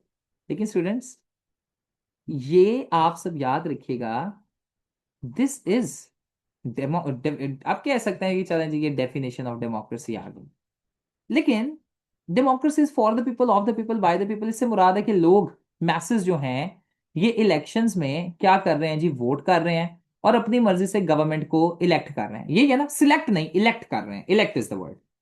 अच्छा स्टूडेंट्स, लेकिन क्या डेमोक्रेसी सिर्फ इलेक्शंस के बारे में ही है? अब हम डेमोक्रेसी की तरफ थोड़ा सा आ रहे हैं। जैसे हमने पावर को देखा स्टूडेंट्स, मैं आपका एनालिसिस डेवलप यहां पर करना चाहता हूं, जैसा मैंने आपको कहा था। स्टूडेंट्स मुझे बताइएगा इस वक्त, क्या डेमोक्रेसी सिर्फ इस चीज के बारे में है कि लोग जाकर वोट कास्ट करें एंड गवर्नमेंट बन जाए, यानी इलेक्शंस के बारे में ये क्या डेमोक्रेसी? या डेमोक्रेसी किसी और एलिमेंट के बारे में भी बात करता है जो कि हमारी स्टेट का एक अहम रुकन है? Tell me. थोड़ा सा मैं जरा डिफिकल्ट कर रहा हूं इन चीजों को। Sovereignty sir, sovereignty. Sovereignty, sovereignty Sohail, sovereignty, yes sir. Sovereignty, ठीक है। हाँ जी अक्सा, आप मुझे बताइए पुत्र, where is Aqsa? Doctor Aqsa, where are you? जरा डॉक्टरों से पूछते हैं जरा पॉलिटिकल साइंस कितना पढ़ा हुआ है। अक्सा आप मुझे बताएं बेटा, ये क्या डेमोक्रेसी सिर्फ इलेक्शंस के बारे में? I want yes and no, that's all, इन दोनों में से कोई एक चीज मुझे चाहिए जी। अक्सा, डॉक्टर मरियम किधर है? डॉक्टर मरियम आप भी बताएं जी। बेटा ना हिरा, सर, सिर्फ इलेक्शन से रिलेटेड नहीं है। इलेक्शन से रिलेटेड नहीं है? अच्छा, डेमोक्रेसी इलेक्शन से रिलेटेड नहीं है, बिल्कुल सही आपने फरमाया। और क्या इलेक्शंस, अगर फॉर एग्जांपल डेमोक्रेसी इलेक्शन से रिलेटेड है, तो क्या इलेक्शन होने से डेमोक्रेसी मजबूत हो जाती है? क्या कभी ऐसे सवाल आपने पूछे अपने आप से या टीचर से सर, ही? सर लेकिन फेयर इलेक्शन से हो सकती है। अच्छा, फेयर सर इलेक्शन। इलेक्शन से नहीं डेमोक्रेसी मजबूत होती, अगर fair and free and fair elections होंगे ना फिर मजबूत हो। ये सर फेयर इलेक्शन से डेमोक्रेसी मजबूत हो सकती है। अच्छा सर स्टूडेंट्स, हम ये कह सकते हैं कि elections are just element of democracy. Election are another element of democracy, हाँ बिल्कुल सही है जी। अच्छा स्टूडेंट्स, फेयर इलेक्शन भी एक एलिमेंट है डेमोक्रेसी का। सिर्फ फेयर इलेक्शन से डेमोक्रेसी कभी भी स्ट्रांग नहीं हो सकती। पता है क्यों? फेयर इलेक्शन हो गए, अच्छी गवर्नमेंट आ गई, लेकिन उस गवर्नमेंट पर हमने लाइबा बेटा चेक्स एंड बैलेंसेस नहीं थे रखे, तो वो गवर्नमेंट भी टायरानी में कन्वर्ट हो जाएगी, यानी करप्ट हो जाएगी ना। मेरी बात समझ रहे हैं? तो students, democracy is for the people, of the people, by the people, that's correct. But democracy is not only about elections. और डेमोक्रेसी में इलेक्शन सिर्फ और सिर्फ एक टर्म है, दैट्स ऑल, एक एलिमेंट है। डेमोक्रेसी को सस्टेन करने के लिए फ्री एंड फेयर इलेक्शन जरूरी हैं, बिल्कुल सही है जी, लेकिन साथ ही साथ चेक्स एंड बैलेंसेस इंपॉर्टेंट है, साथ ही साथ provision of human rights important है, और भी बहुत से एलिमेंट्स हैं। ठीक है, सेपरेशन ऑफ पावर, बिल्कुल जी। ठीक है, आप सबको यहां तक समझ आ रही है स्टूडेंट्स? ये लेवल ऑफ एनालिसिस मैं आपका डेवलप करना चाहता हूं।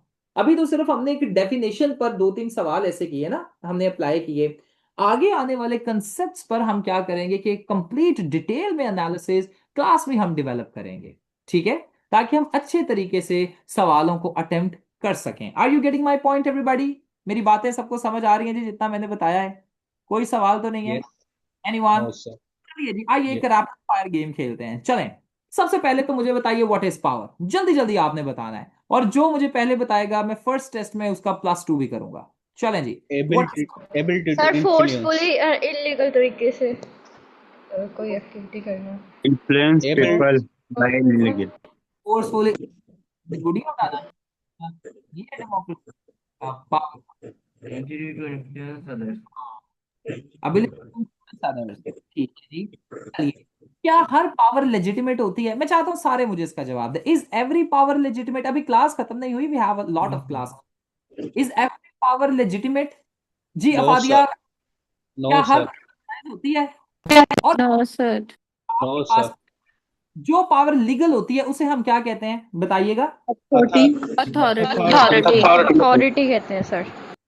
अच्छा, डेमोक्रेसी में आपके पास जो एक इंपॉर्टेंट एलिमेंट है वो मुझे जरा बता दें, एक इंपॉर्टेंट एलिमेंट, जस्ट एक एक का सबने Accountability, sir. Accountability. काउंट और sir separation of power. Powers, Rule of law. Free and fair elections. For human rights. ठीक है। मरियम आप भी बताइए, फातिमा पुत्र आप भी जरा मुझे बताइए, Jannat, you as For well, rule Haseeb, of law with checks and balances. माइला, आप सबको समझ आ रही है मैं क्या बताना चाह रहा हूँ? मुझे बताइएगा, are you getting my point everybody? Let me know, आपको समझ आ रही है? So that is how we are going to develop political science question. ठीक है, सो होपफुली आपको यहां तक समझ आ रही होगी, एंड होपफुली आप सबको यहां तक मेरे जितने भी पॉइंट्स हैं वो क्लियर होंगे। आइए फर्स्ट लेक्चर की तरफ चलते हैं। Can we move towards the first lecture? मेरा बड़ा फेवरेट लेक्चर है जी ये, और मैं हमेशा इस लेक्चर को बहुत इंकरेज करता हूँ। ठीक है, आइए पहले सवाल की जाने मूव करते हैं everybody. The first question is Plato. ठीक है, पहले जो फिलोसफर्स हैं, क्योंकि मैं आपको इस चीज को बता देता हूँ, हमारी क्लास जो बेसिकली हुआ करेगी वो हुआ करेगी जी स्टूडेंट्स आपके साथ सैटरडे और संडे को। स्टार्टिंग में ये सैटरडे और संडे को हुआ करेगी, ठीक है, लेकिन जब थोड़ा सा आप, मुझे लगेगा कि और ज्यादा मेच्योर इस सिनेरियो में हो चुके हैं, तो देन सिर्फ हम पॉलिटिकल साइंस की क्लास सैटरडे और संडे को नहीं किया करेंगे। आई होप सो कि हम सब सीरियस होकर बैठे हैं। Thank you very much Huma. So इस सिनेरियो में हम कोशिश करेंगे कि हम डेली क्लासेस भी कर लें, क्योंकि मुझे सैटरडे संडे इतना मजा नहीं आता। तो मैं कोशिश करूंगा कि सैटरडे संडे में आपको जितना पढ़ा सकूं वो मैक्सिमम ऑफ द मैक्सिमम हो। ईमान, ओके बेटा? और साथ ही साथ हम कोशिश करेंगे कि हम अपना एनालिसिस भी डेवलप कर सकें। Alright, are you getting the point? अब मैं ये स्टार्ट करने से पहले आप सबसे एक छोटा सा सवाल चाहता हूं, क्योंकि मेरे जी क्लास जरा इंटरेक्टिव होती है। मैं आपसे चाहता हूं, क्या मैं आपसे सवाल ना करूं, आप मुझसे सवाल करें, आप अपने आप से सवाल करें। Why are you preparing political science? क्या जवाब है इसका? क्या इसका आप मुझे जवाब देंगे? आप पॉलिटिकल साइंस क्यों ऑप्ट कर रहे हैं और क्यों तैयार कर रहे हैं? जी।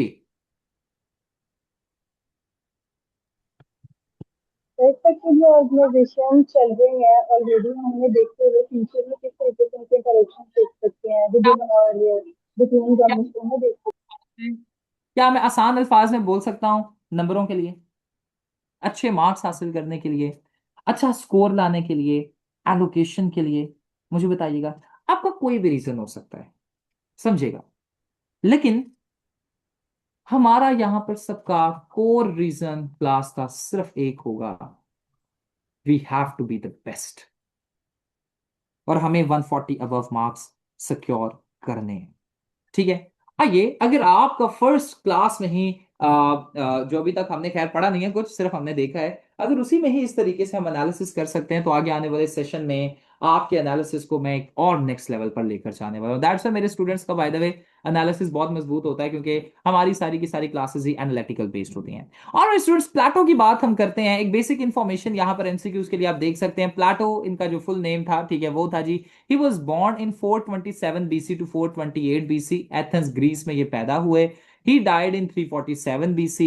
फिलोसफिकल स्कूल ऑफ थॉट जी, इन्होंने अकेडमी को फाइंड किया एथेंस में, अकेडमी, ठीक है, इंस्टीट्यूशन इन्होंने एक बनाया, उसका नाम ही अकेडमी था, ठीक है। और साथ ही is considered as one of the most important philosophers, ठीक है। और इनके जो टीचर थे वो थे सोक्रेटिस, इनके स्टूडेंट थे एरिस्टोटल थे। और ये डिफरेंट किताबें इन्होंने लिखी, जिसमें जी the Republic, the Symposium, the Law, the Meno, और इसी तरीके से और इन्होंने काफी किताबें लिखी। Are you getting my point everybody? मेरी बात आप सबको समझ आ रही है? मुझे बताइएगा स्टूडेंट्स।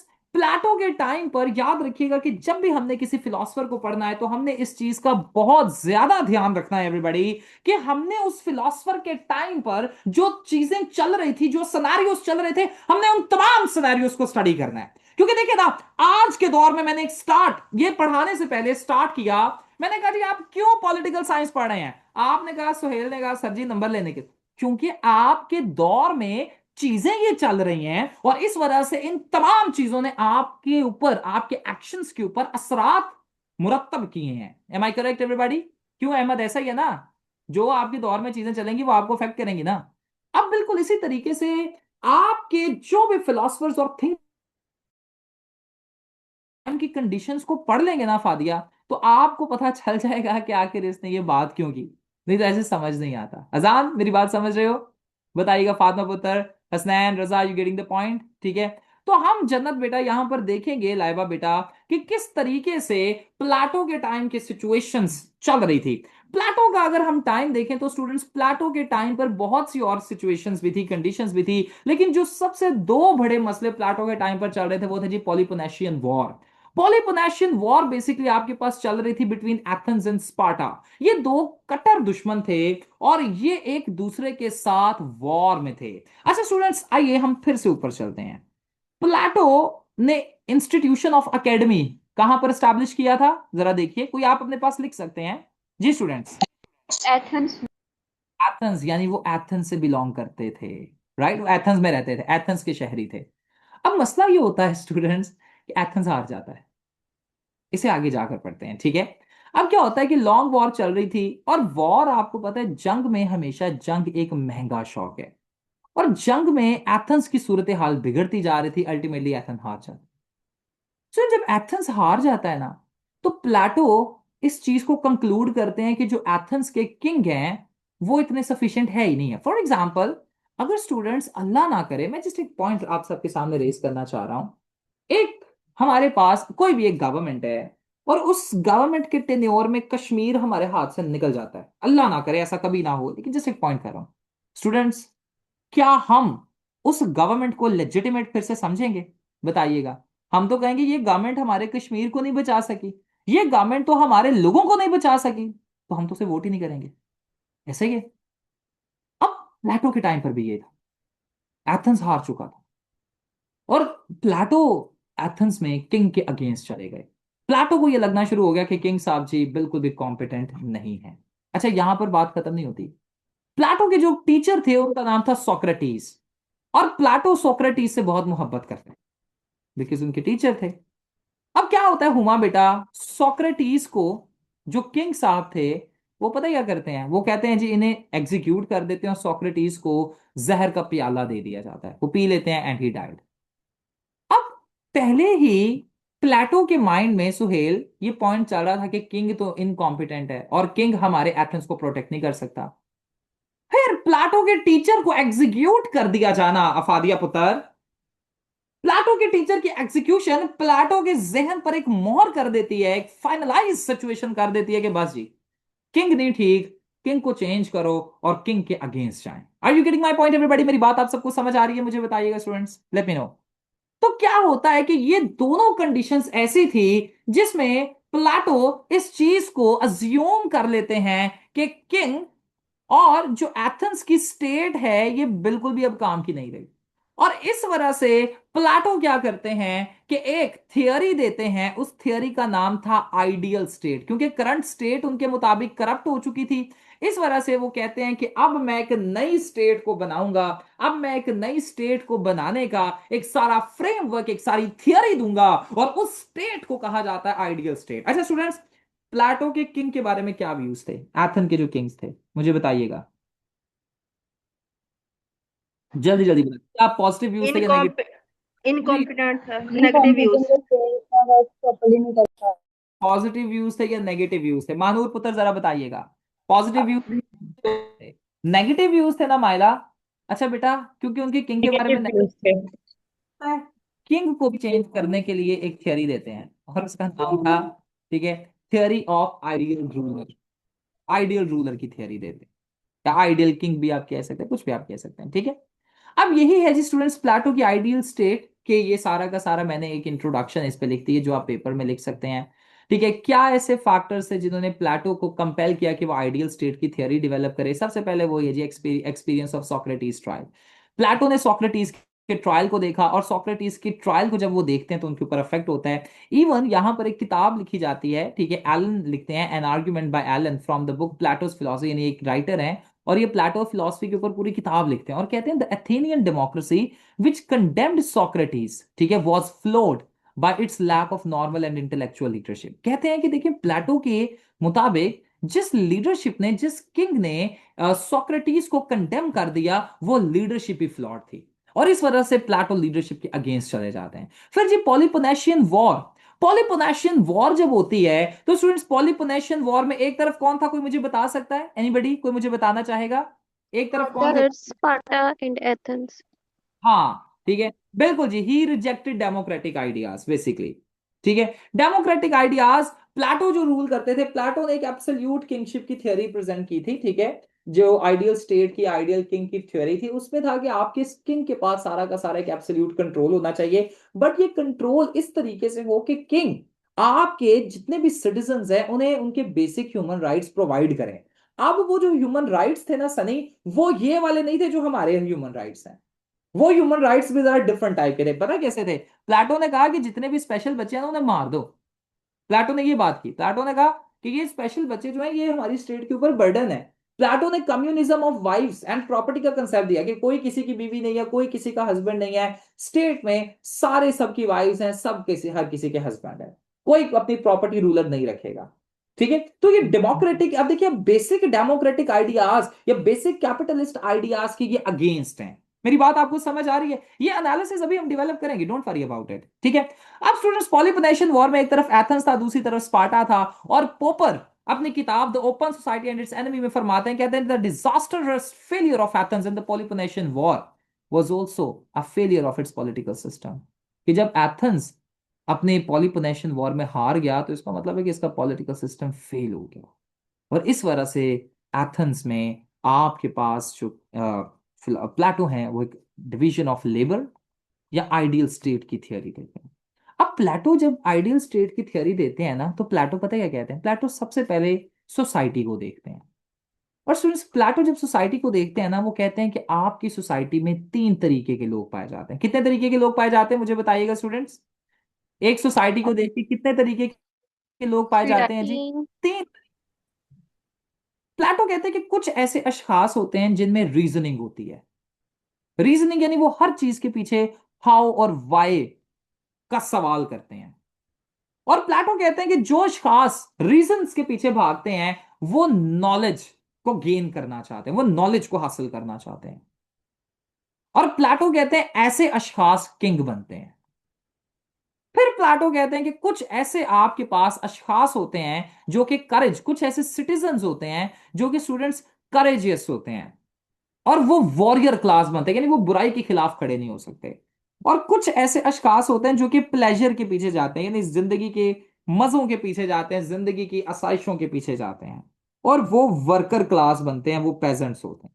अब प्लेटो यहां पर देखिए बात करते हैं कि एक सोसाइटी है, और सोसाइटी को ना तीन पार्ट्स में डिवाइड कर दिया गया। एक तरफ आ गए जी किंग, जो कि नॉलेज के पीछे जा रहा है। एक तरफ आपके पास आ गए जी सोल्जर्स, जो कि आपके ऑनर के पीछे जा रहे हैं। और एक तरफ आपके पास आ गए जी वर्कर्स, जो कि प्लेजर के पीछे जा रहे हैं। आप सब यहां तक समझ आ रही है? लेट मी नो, कोई सवाल तो नहीं है यार, ये तो बेसिक अंडरस्टैंडिंग है। Let me know, you getting the point everybody? Mahnoor, आपको समझ आ रही है? Where you live, are you getting the point? Let me know. Naveed, Naveed Ahmed, आपको समझ आ रही है? Mohammad Usman, Quranist academy, I guess, Batool. Sir, जी, are you getting the I point? have a question. Sir, I have a question. और सर, ये जो तीन जो है वो पार्ट में सोसाइटी को डिवाइड किया गया है, जिसमें रीजनिंग का जो पार्ट आ गया, तो हम उसको किंगशिप की तरफ हम उसको जो है वो समझेंगे, या हम उसको सोल्जर? मैंने क्योंकि एक दफा पढ़ा था तो उसमें ये था कि वो जो पार्ट जो उन्होंने रीजन वाला पार्ट जो है वो उन लोगों को डिक्लेयर किया था जो कि सोल्जर और वॉरियर्स हैं। तो इफ आई एम रॉन्ग तो आप मुझे थोड़ा करेक्ट कर दीजिए। This is wrong. जो रीजनिंग के पीछे जाता है ना बेटा, वो हमेशा प्लेटो के मुताबिक किंग बनता है, क्योंकि वो हर चीज के पीछे सवाल करता है और वो नॉलेज के पीछे जाता है। अच्छा बेटा देखिए, हम ना इस चीज को समझते हैं। बेटा, Plato was a philosopher and Socrates was a philosopher as well, right बेटा? मेरी बात समझिएगा, are you getting the point? जल्दी बताइए। Yes sir. बेटा, अब प्लेटो के मुताबिक किंग ने सोक्रेटिस को मरवा दिया, तो किंग के पास किस चीज की कमी होगी? ऑनर की, प्लेजर की, कि नॉलेज की? सर डेफिनेटली नॉलेज की। वो कहता है किंग के पास नॉलेज होना चाहिए। अब अभी आपको समझ आ गई। और वो कहता है कि जी। जब होगा वो फिलोसफर किंग बनेगा। Are you getting the point everybody? ठीक है। फिर वो कहते हैं कि आपकी सर, सोसाइटी। जी जी। यहाँ रेट लिखा है वर्कर क्लास के लिए, वो सही है क्या? Sorry, what? Sir, working class के लिए जो ट्रेड मेंशन्ड है यहाँ पे। ऑनर, हाँ बिल्कुल ठीक है बेटा, बिल्कुल ठीक है। वो ऑनर के पीछे जा रहे हैं, लेकिन उनका ऑनर स्ट्रांग इतना नहीं होता कि वो उसके लिए जो है अपनी स्टेट को प्रोटेक्ट करें। यहाँ पर वो कहते हैं कि जो वॉरियर क्लास है ना, उनका ऑनर स्ट्रांग होता है और वो उसके लिए, अपने ऑनर के लिए स्टेट को प्रोटेक्ट करे, लेकिन ये ऑनर इनमें टेम्पररी होता है। बिल्कुल ठीक है। अच्छा बेटा, यहाँ पर बात की जाती है जी फंक्शनल स्पेशलाइजेशन की। अब प्लेटो कहते हैं कि जो आपके पास तीन सेक्ट है ना आपकी सोसाइटी में, या तीन जो आपके पास फेजेस हैं, या तीन जो अशखास हैं आपकी सोसाइटी में, ये तीनों अशखास डिफरेंट प्रोपोर्शंस में एग्जिस्ट करते हैं। वो यहां पर अब एक इस चीज को समझेगा। प्लाटो का ये नहीं था कहना कि आपके पास एक बंदे में एक ही ट्रेट होगी। प्लाटो का ये कहना था कि एक बंदे में डिफरेंट ट्रेट्स, इन तीनों में से डिफरेंट ट्रेट्स हो सकती हैं, तीनों भी हो सकती हैं, लेकिन कोई एक ऐसी ट्रेट होगी जो कि डोमिनेंट होगी। मेरी बात आप सबको समझ आ रही है? मुझे बताइएगा स्टूडेंट्स। प्लाटो का ये कहना था कि एक ट्रेड ऐसी होगी जो कि तमाम अशखास में, यानी एक पर्सन में डोमिनेंट होगी। ठीक है? Are you getting my point? मेरी बातें आप सबको समझ आ रही है? मुझे बताइएगा स्टूडेंट। तो कहता है, प्लाटो यहां पर कहते हैं कि उन्हीं डोमिनेंट ट्रेड्स की बेस पर आपके पास सबसे पहले होंगे जी रूलर, और रूलर आपकी सोसाइटी में सबसे कम होंगे, यानी वो तमाम अशखास जो कि नॉलेज के पीछे जाएंगे वो सबसे कम होंगे। फिर आपके पास उनसे ज्यादा होंगे सोल्जर्स, और सबसे ज्यादा होंगे जी आपके पास वर्किंग क्लास। ठीक है जी? यहां तक आप सबको समझ आ रहा है? मुझे बताइएगा। अब यहां पर देखिए, मैंने हेडिंग्स भी बना दी हैं, मैंने पैराग्राफ्स की फॉर्म में भी आपको लिख दिया है, कोटेशंस भी मैंने लिख दी हैं। जहां पर आपको इंफोग्राफिक्स यानी चार्ट्स बनाने हैं, मैंने वो भी ऐड अप कर दिए हैं। मेरे ख्याल से पॉलिटिकल साइंस में यही रिक्वायरमेंट होती है, और एनालिसिस है वो भी इसमें हम ऐड कर देंगे, यानी वो एडेड है वैसे तो। ठीक है? तो ये इस तरीके से, that's why I say my notes are more than enough. Students आगे बढ़ते हैं। तो how does the division of labour, यानी यहां पर जब प्लेटो ने कहा ना कि आपके पास अफादिया बेटा कि हर शख्स में डोमिनेंट ट्रेट होती है, एक में कौन सी ट्रेट होनी चाहिए मुझे बताइएगा? जो किंग वाले होते हैं उनमें कौन सी ट्रेट होती है? कोई सर मुझे बता नॉलेज। सकता? Sir, knowledge. Reasoning. Knowledge. Knowledge के पीछे जाते हैं, रीजनिंग के पीछे जाते हैं, सही है। अच्छा, जो वॉरियर क्लास होती है उसमें कौन सी ट्रेट होती है? वो स्प्रिट। करेक्ट, प्रोटेक्ट करते हैं सोसाइटी को, ऐसा ही है ना? ऑनर। क्लास होती है वो अर्न करती है, ऐसा ही है ना? अब प्लेटो कहते हैं कि हर शख्स को ना अपनी अपनी डोमिनेंट ट्रेट के मुताबिक वर्दा काम करना पड़ेगा, और अगर कोई भी शख्स अपनी डोमिनेंट ट्रेट के मुताबिक, यानी अपनी डोमिनेंट कैरेक्टरिस्टिक्स के मुताबिक काम नहीं करता, तो हमारी सोसाइटी में बिगाड़ पैदा हो जाएगा। और प्लाटो ने जब ये चीज कही ना, ये कंसेप्ट दिया कि हर बंदा अपने अपने डोमिनेंट ट्रेड के मुताबिक काम करेगा, तो इसे कहा जाता है division of labour.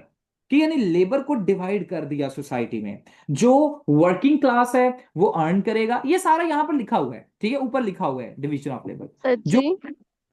Wait a minute बेटा, जो वॉरियर है वो प्रोटेक्ट करेगा, एंड जो किंग है वो सारी की सारी गवर्नेंस को रेगुलेट करेगा।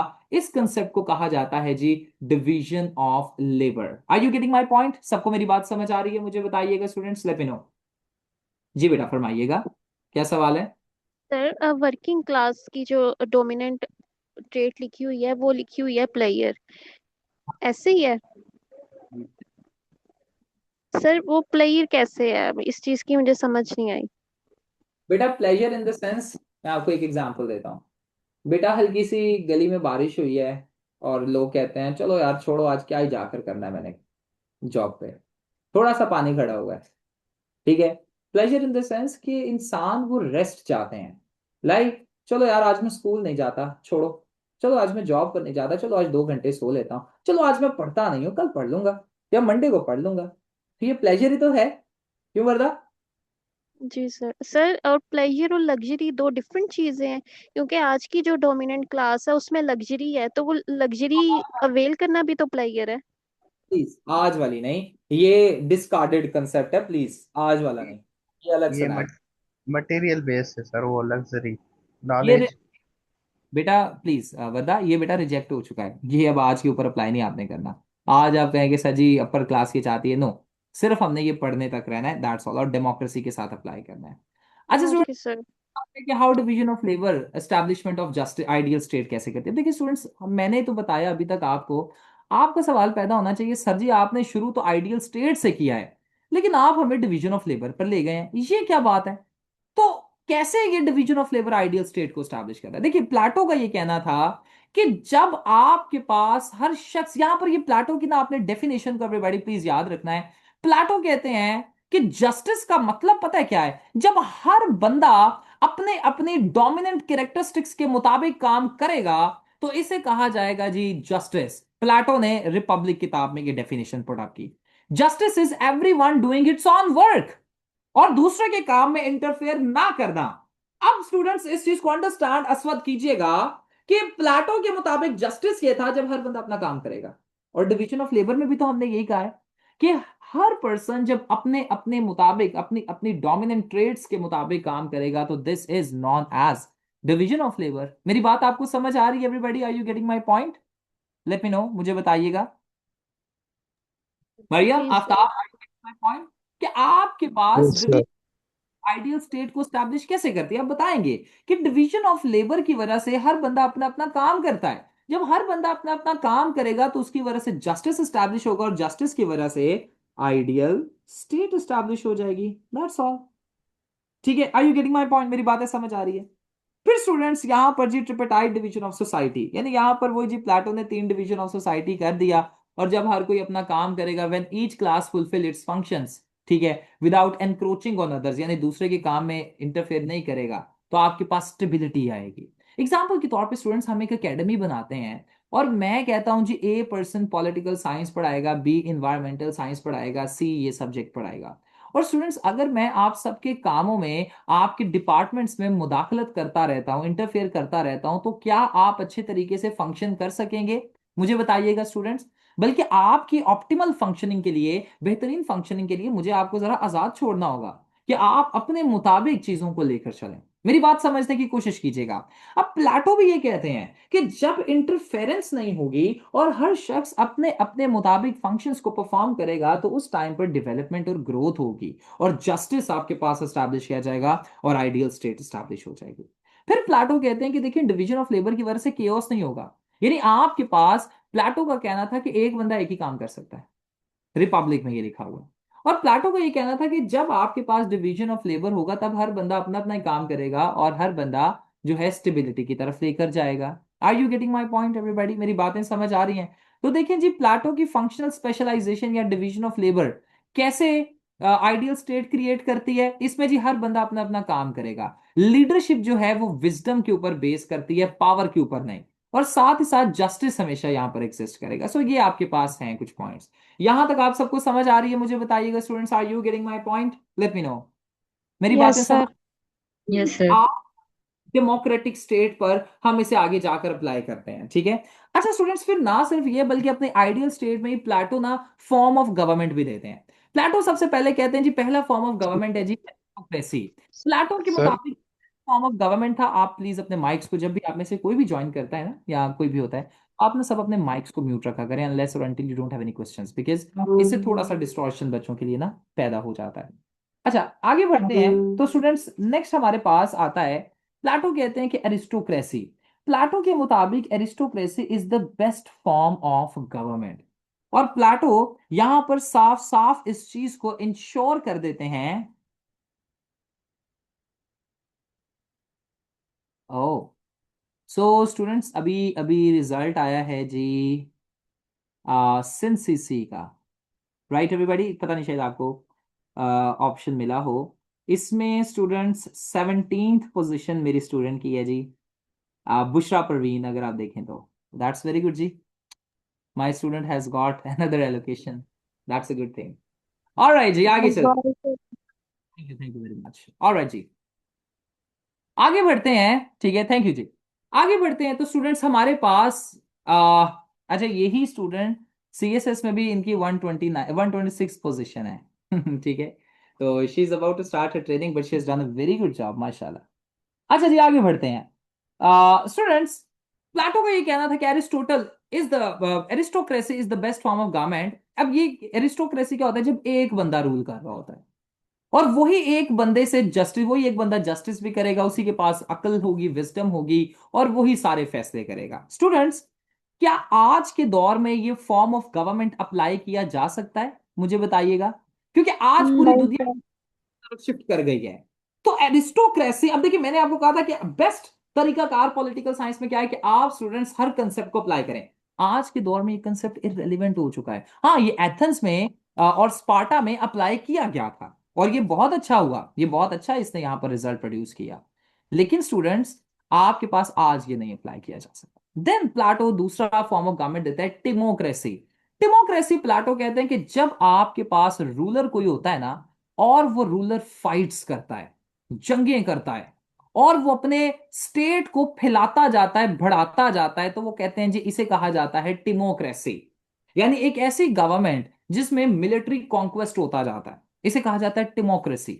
और प्लाटो के मुताबिक, ठीक है, प्लाटो यहां पर अपनी रिपब्लिक किताब नंबर 8 में लिखते हैं, the less educated rulers who succeed the philosopher king begin to value honour and physical accomplishment. यानी प्लाटो कहते हैं कि देखिए जी, एक फिलोसफर किंग है और वो बड़ा अक्लमंद है, लेकिन वो फिलोसफर किंग की डेथ हो गई और उसके बाद जो इसका अगला वारिस आया वो इसकी तरह अक्लमंद या नॉलेज को प्रेफर करने वाला नहीं था।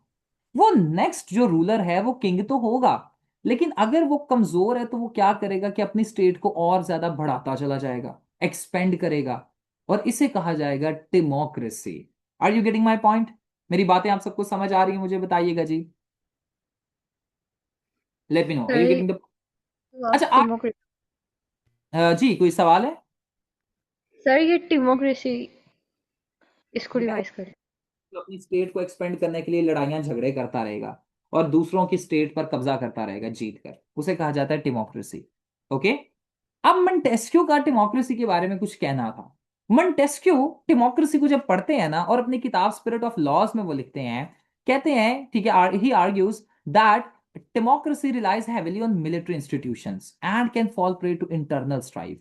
यानी मंटेस्क्यू का ये कहना था कि देखिए, अगर तो डेमोक्रेसी को आज के दौर में हम अडॉप्ट करते हैं ना, तो डेमोक्रेसी का मसला पता है क्या होगा कि इसमें क्योंकि फोर्स यूज की जाती है, इसमें पावर का इस्तेमाल किया जाता है, तो स्टूडेंट्स वो पावर हासिल करने के लिए लोग आपस में ही लड़ते जाएंगे, स्टेट में ही लोग लड़ते जाएंगे, रूलर्स ही आपस में लड़ते जाएंगे।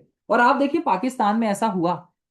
पाकिस्तान में जब कायदे आजम साहब की डेथ हो गई तो रूलर्स आपस में लड़ना शुरू हो गए। क्यों फादिया बेटा? अर्ली चैलेंजेस में हम ये पढ़ते हैं, एंड अल्टीमेटली पाकिस्तान का बेड़ा गर्क हो गया स्टार्टिंग में। पाकिस्तान का क्या हाल हुआ। देन प्लाटो कहते हैं कि थर्ड फॉर्म ऑफ गवर्नमेंट आपके पास होती है जी ओलिगार्की, जिसमें अमीर, वेल्दी लोग, ग्रुप ऑफ पीपल जो है वो रूल करते हैं। और प्लाटो के मुताबिक ये कोई अच्छा फॉर्म ऑफ गवर्नमेंट नहीं है। फिर प्लाटो कहते हैं जी डेमोक्रेसी। जिसमें मेनी पीपल रूल करते हैं। यहां पर फ्यू थे, ओलिगार्की में एंड डेमोक्रेसी में मेनी। आप सबको मेरी बातें समझ आ रही हैं स्टूडेंट्स? ऐसे तो मैं अकेला बोल बोल के बोर हो जाऊंगा। मुझे आप सबकी तरफ से बड़ा अच्छा एक यस और नो चाहिए। Please, are you getting the point? अगर आपको नहीं समझ आ रहा तो प्लीज आप मुझसे यस पूछिए। सर। यस जी सर। बच्चों, माइला, यस सर, बिल्कुल ठीक। Ahmad, are you getting the point? कितना Yes, sir. Simple, Yes, sir. पता नहीं किन्होंने इसे एक। जी सर। सर जी बेटा। सर ये जो आप बता रहे हैं ideal classification of ideal state, ये प्लेटो ने दिए थे या एरिस्टोटल ने? बेटा एरिस्टोटल की अलग है, ये प्लाटो की अलग है। प्लाटो ने भी दी है, ये भी हम अच्छा, ये तो एरिस्टोटल, प्लाटो की तो थियरीज अभी हमने दो तीन और पढ़नी है। ठीक है, आज नहीं पढ़ेंगे, वो कल पढ़ेंगे इंशाल्लाह। ठीक है, ठीक, ठीक है कि सर, ठीक है। प्लाटो ने भी डेमोक्रेसी का कंसेप्ट दिया और प्लाटो ने कहा जी ये कोई अच्छा फॉर्म ऑफ गवर्नमेंट नहीं है, इसमें लोगों में कोई अकल नहीं होती, विद नो एक्सपर्ट और विजडम। वो कहते हैं नहीं जी, क्योंकि प्लाटो के मुताबिक जो अब सोसाइटी में ज्यादा लोग कौन से होते हैं, कोई मुझे बता सकता है? प्लाटो के मुताबिक एक सोसाइटी में मोस्ट ऑफ द पीपल कौन से होते हैं? क्या किंग होते वर्कर्स। हैं, होते हैं, इलिटरेट। पेजेंट्स होते हैं, इलिटरेट। इलिटरेट होते हैं? बिल्कुल जी। अब प्लाटो के मुताबिक अगर वही इलिटरेट लीडर बन जाएंगे तो स्टेट का क्या होगा? बताइएगा मुझे, यू नो एवरीबॉडी। स्टेट अगर वही इलिटरेट लोग प्लाटो के मुताबिक स्टेट के रूलर्स बन जाएंगे तो क्या होगा फिर? आफ्ताब, स्टेट डिस्ट्रॉय हो जाएगी ना। इस वजह से प्लाटो कहते हैं डेमोक्रेसी कोई अच्छी फॉर्म ऑफ गवर्नमेंट नहीं है। ये कोटेशन लिखी हुई है जी, आप ये देख सकते हैं। फिर कहते हैं जी टायरानी, रूल ऑफ वन। ठीक है, प्लाटो के मुताबिक ये एक ऐसा फॉर्म ऑफ गवर्नमेंट है जो कि सबसे वर्स्ट है। रूल ऑफ वन, प्लेटो ने बिल्कुल इनकरेज किया एरिस्टोक्रेसी को, लेकिन रूल ऑफ वन या टायरानी से मुराद है कि जब एक रूलर सिर्फ और सिर्फ अपने फायदे के लिए पावर को अपने हाथों में कॉन्सेंट्रेट कर लेता है और स्टेट में सबको तबाह बर्बाद कर देता है। जैसे जर्मनी में आप हिटलर को देख सकते हैं, एग्जाम्पल है जी ये। ऐसे आप एग्जाम्पल्स भी ऐड कर सकते हैं। ठीक है, तो अडोल्फ हिटलर की आप अगर पॉइंट अंडरस्टैंड करें, अडोल्फ हिटलर ने कितना बेड़ा गर्क किया था सबका, है कि नहीं? पूरी दुनिया का ही कर दिया था बेसिकली तो उसने। तो दिस इज टायरानी। होपफुली आप सबको यहां तक समझ आ रहा होगा। Are you getting the point everybody? मेरी बातें समझ आ रही हैं? लेट मी नो, जल्दी से जरा मुझे बता दें। फादिया, गेटिंग द पॉइंट पुत्र? आप फर्स्ट टाइम पढ़ यस रही हैं। Sir. Waqas is here sir, Waqas समझ आ रही है जी? Noman, are you getting the point? अच्छा, अब आता है जी कैरेक्टरिस्टिक्स। प्लाटो की कैरेक्टरिस्टिक्स को देख लेते हैं जी। आइडियल स्टेट की क्या कैरेक्टरिस्टिक्स स्टूडेंट्स? आइडियल स्टेट में सबसे पहले प्लाटो ने कहा जी जस्टिस बहुत जरूरी है, क्योंकि अगर जस्टिस आइडियल स्टेट में, प्लाटो के मुताबिक जस्टिस का मतलब है जब हर बंदा अपना अपना काम करता है। और प्लाटो ये बात करते थे कि अगर तो आपके पास आइडियल स्टेट में जस्टिस एस्टैब्लिश, यानी किसी भी स्टेट में जब जस्टिस एस्टैब्लिश होगा तो आइडियल स्टेट वो बन जाएगी। और अगर किसी भी स्टेट में जस्टिस एस्टैब्लिश नहीं हुआ तो आइडियल स्टेट कभी भी नहीं बन सकेगी। और इसी सिनेरियो को आगे फिर स्टूडेंट्स याद रखिएगा कि तीसरी सदी में एक आपके पास चर्च फादर आते हैं क्रिश्चियंस के। ठीक है, आपको पता है ना क्रिश्चियंस जो अर्ली चर्च था, ठीक है, क्रिश्चियंस के एक लीडर आते हैं जिनका नाम था सेंट अगस्टीन। और सेंट अगस्टीन भी इसी तरीके का ये कॉन्सेप्ट पेश करते हैं। पॉइंट समझिएगा स्टूडेंट्स, प्लेटो ने कंसेप्ट पेश किया, इस चीज को समझिएगा। प्लेटो ने कंसेप्ट पेश किया कि एक किंग है और वो सिटी को या स्टेट को जब रूल करेगा तो वो सिटी या स्टेट बन जाएगी जी ideal state. Am I correct everybody? मुझे बताइएगा। और ये जो किंग है इसके पास सारी की सारी इंफॉर्मेशन या सारी की सारी जो नॉलेज है वो फिलोसॉफिकल होनी चाहिए। I you getting my point?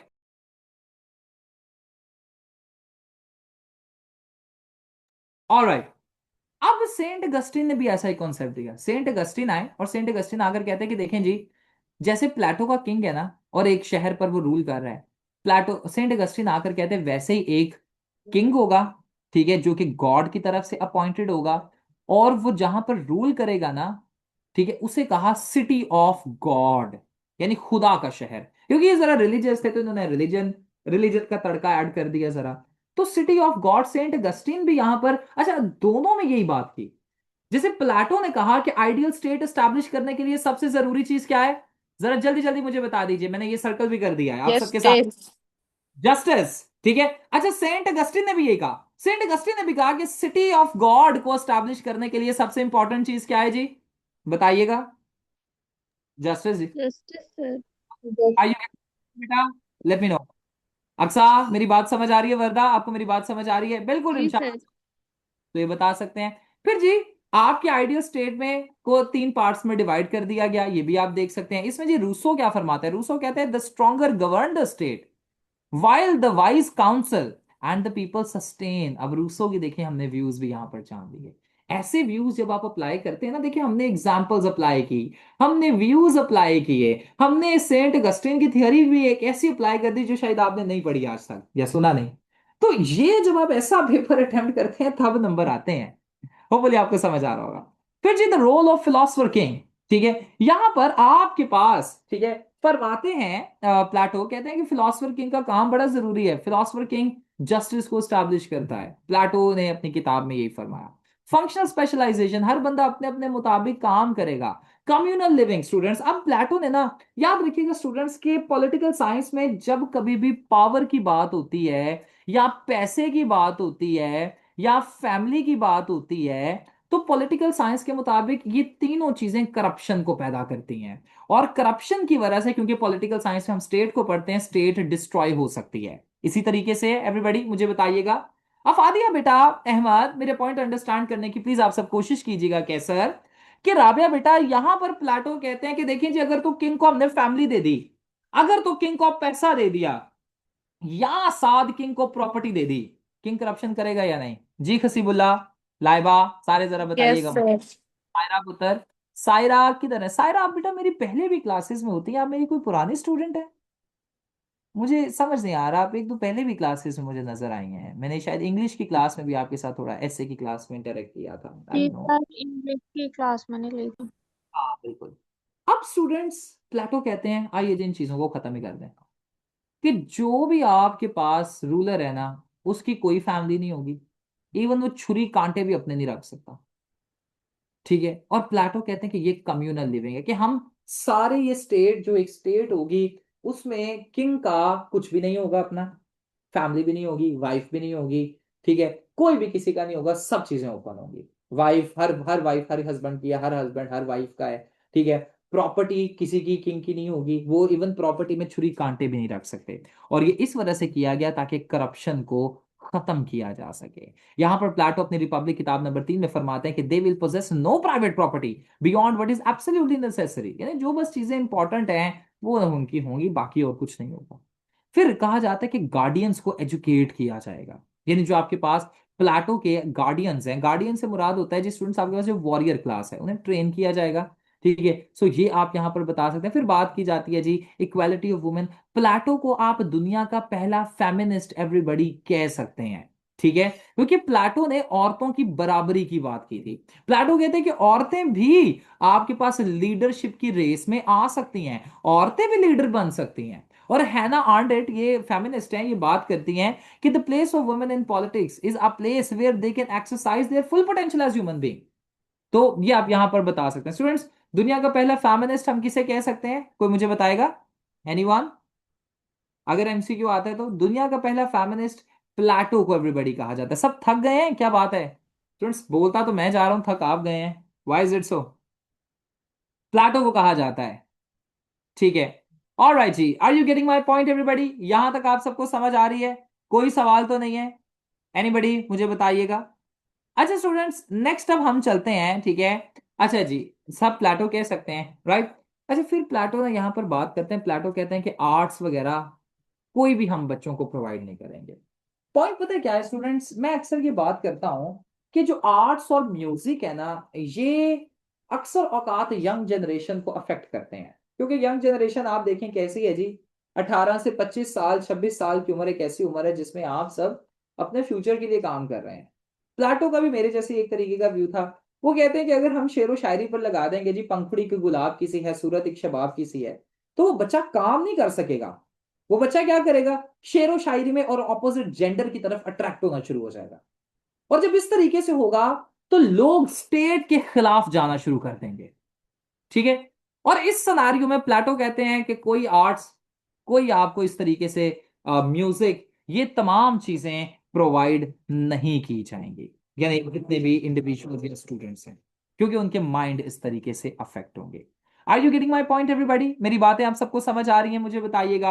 ये अक्सा, अहमद, इसके कुछ फीचर्स है। आफ्ताब, मेरी बात समझ आ रही है? Qasibullah, Jannat, Iqra, Hira, Faisal, Hammad, are you getting the point? Let me know. Azan Ali, Mahnoor, फिर महानूर एंड मोहम्मद उस्मान, नवीद अहमद, आप सबको समझ आ रही है? निमरा कैसर, क्या हाल है? समझ आ रही है? शाजिया, राबिया, साद, सबको समझ आ रहा है? Sabahat, Junaira, Fatima, everybody getting the point. अब इसके ऊपर क्रिटिसिज्म भी कर लेते हैं। आइए, जब हमने इतना कर ही लिया है तो क्या कहते हैं, करें क्रिटिसिज्म इसके ऊपर। स्टूडेंट्स, जब सारा का सारा पावर एक पर्सन को दे दिया जाता है, तो स्टूडेंट्स मैं आपसे सवाल पूछता हूं, उसके ऊपर कोई चेक्स एंड बैलेंसेस भी नहीं हमने रखे, तो क्या वो करप्शन करेगा? यस और नो, मुझे बताइएगा। ये यस सर। और इसे कहा जाता है अथॉरिटेरियनिज्म। अगर सारी की सारी पावर एक ही पर्सन के हाथ में हम दे दें, वो तो कुछ भी करेगा, जो उसके खिलाफ खड़ा होगा वो तो बंदे मार देगा। ऐसा ही है ना? तो स्टूडेंट्स, क्या होता है कि प्लाटो का जो फिलोसफर किंग का कंसेप्ट है, ये अथॉरिटेरियनिज्म को सपोर्ट करता है। और कार्ल पॉपर का भी अपनी किताब में यही कहना था। कार्ल पॉपर किताब लिखते हैं जी, open society and its enemy, और कहते हैं कि प्लेटो का कॉन्सेप्ट अथॉरिटेरियनिज्म का की बुनियाद रखता है। और यही अथॉरिटेरियनिज्म हमने नाजी जर्मनी में हिटलर की सूरत में हमने देखी। नेक्स्ट है जी इंडिविजुअलिटी। स्टूडेंट्स, मुझे एक बात बताइएगा, एक सोसाइटी में देखें, डिवीजन ऑफ लेबर बिल्कुल होना चाहिए, या सेपरेशन ऑफ पावर आपके गवर्नमेंट या अदारों की फॉर्म में जरूर एग्जिस्ट करना चाहिए, अदारों वाली साइड पर। लेकिन अगर हम सोसाइटी में डेवलप कर दें डिवीजन, एक बना दें जी मजदूर तबका, एक बना दें जी आपके पास मिडिल क्लास तबका या रूलर तबका बना दें एक हम, और एक बना दें वॉरियर तबका स्टूडेंट्स, और फिर हम कहें कि मजदूर जितनी मर्जी सारी जिंदगी मेहनत कर ले, वो ऊपर नहीं जा सकता। इसे कहा जाता है सोशल मोबिलिटी। जैसे एक गरीब इंसान, एक गरीब शख्स का बेटा जो है वो प्राइम मिनिस्टर बन जाता है जी, इसे कहा जाता है सोशल मोबिलिटी, वो अमीर हो जाता है। स्टूडेंट्स, अब मुझे एक पॉइंट बताइएगा। आप, हम तमाम अशखास, we all belong to a middle class family, am I correct everybody? ठीक है। अच्छा स्टूडेंट्स, हम सबके पास राइट है कि हम सीएसएस करके अपनी फैमिली की बेहतरी कर सकें? बताइएगा, क्या मैं ये बोल सकता हूं? Let me know, tell me, मुझे बताइएगा, क्या राइट है? आज की यस बात, सर। अब हम ये आज के दौर पर अप्लाई करें, बिल्कुल जी है।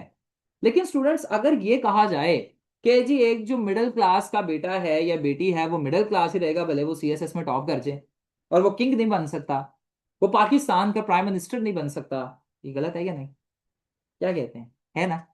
ये जी सर हाँ गलत है सर। ये। इंडिविजुअलिटी को सप्रेस कर दिया गया प्लेटो के पास। और बर्टन रसल भी ये कहते हैं, बर्टन रसल किताब लिखते हैं हिस्ट्री ऑफ वेस्टर्न फिलॉसफी। मेरे नोट्स पढ़े जा रहे हैं, समझ आ रहे हैं? आप में से मुझसे एक स्टूडेंट ने सवाल किया था, पता नहीं वो क्लास में नहीं है राइट नाउ, कौन थे बेटा? अभी जो भी जिन्होंने सवाल किया था, यू गेटिंग द पॉइंट? मेरे नोट्स के बाद आपको जरूरत नहीं रहेगी, ये मैं गारंटी देता हूँ। देखिए, क्रिटिसिज्म भी लिख दी है थी, ठीक है?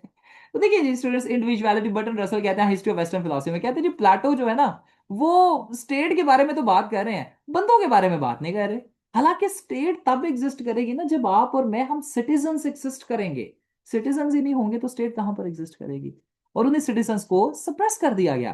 फिर इनइक्वालिटी इन क्लास डिवीजन आपके पास। अब देखिए ना, क्लास डिवीजन स्टूडेंट्स, आज हम सब काम पता है गवर्नमेंट्स क्यों करते हैं? आपने भी जब ब्यूरोक्रेट, इंशाल्लाह इंशाल्लाह इंशाल्लाह जब आप ब्यूरोक्रेट बनेंगे, तो स्टूडेंट्स आपने पता है काम क्यों करना है? ताकि आप सोसाइटी में से गुर्बत और इन तमाम चैलेंजेस को खत्म कर सकें। ऐसा ही है ना, कि गरीब भी अमीर के लेवल पर जा सके, एक गरीब भी एक मिडिल क्लास के लेवल तक एटलीस्ट जा सके। Am I correct everybody? Are you getting the point? लेकिन स्टूडेंट्स, अगर आपके पास एक सोसाइटी को डिवाइड कर दिया जाता है, तो स्टूडेंट्स सोसाइटी को जब डिवाइड कर दिया जाता है ना, तो आपके पास एक फिनोमिना पैदा होता है सोसाइटी में, उसे कहा जाता है अस वर्सेस देम। ये लिख लें। अब स्टूडेंट्स, जब अस वर्सेस देम, अब पाकिस्तान में अस वर्सेस देम का ही तो फिनोमिना है। पाकिस्तान में फादिया पुत्र कहा गया कि जो 8,000 रुपए कमाता है वो अमीर है, कुछ ऐसा ही कहा गया ना, वो गरीब नहीं है, कुछ ऐसा कहा गया। अच्छा स्टूडेंट्स, क्या ये पॉसिबल है 8,000 से आज के दौर में सर्वाइव? आज के दौर में तो 5 लाख से सर्वाइव नहीं, 10 लाख से सर्वाइव नहीं किया जा सकता। The thing that I want to tell you everybody is this, कि आज पाकिस्तान में एक तरफ गरीब तबका है और एक तरफ अमीर तबका है। स्टूडेंट्स, जब अस वर्सेस देम, ऐसे ही गरीब और अमीर तबका डिवाइड हो जाएगी ना सोसाइटी, तो गरीब तबका अपनी जरूरियात पूरी करने के लिए अमीर के खिलाफ क्राइम करेगा।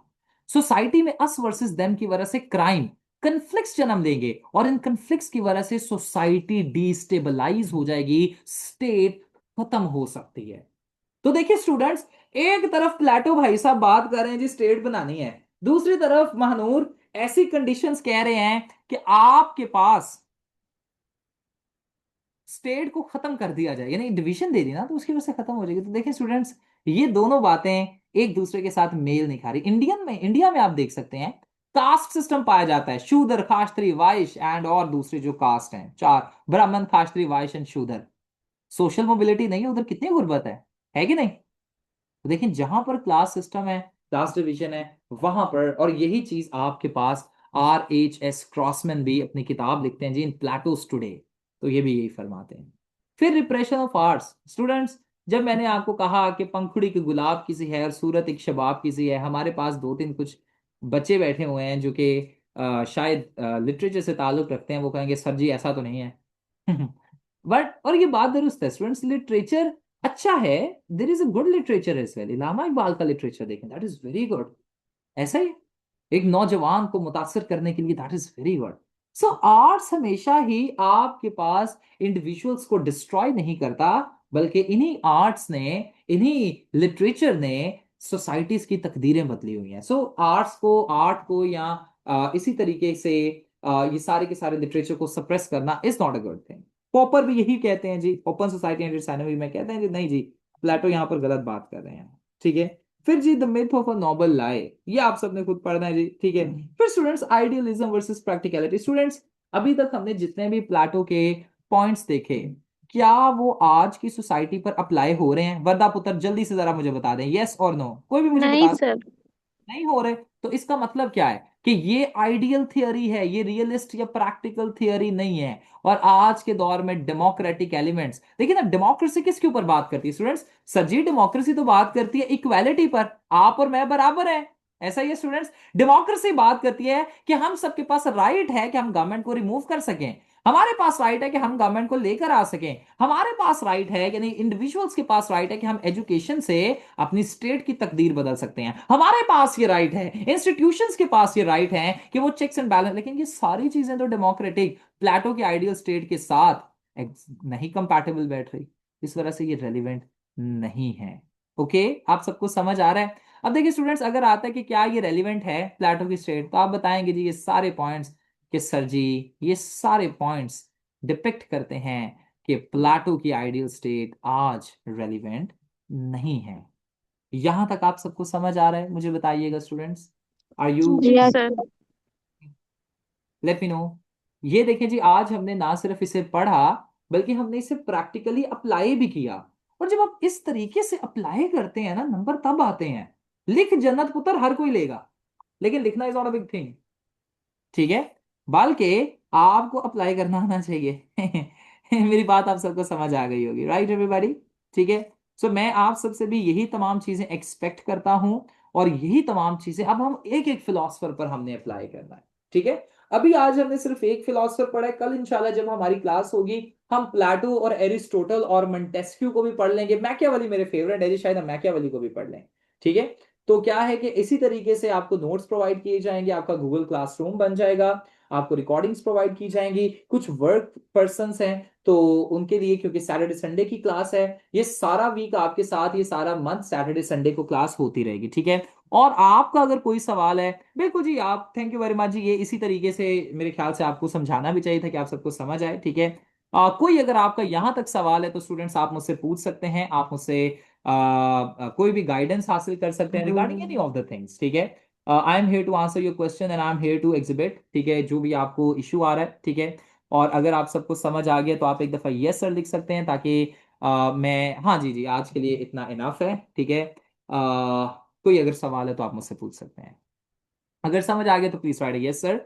ठीक है, सो मैं ये नोट्स आपके साथ शेयर कर दूंगा, रिकॉर्डिंग भी अभी क्लास में शेयर हो जाएगी। ठीक है, और अगर अभी इतना हमने एनालिसिस डेवलप किया तो आगे आने वाले टाइम पर तो एनालिसिस का बहुत भरमार अभी पड़ा हुआ है।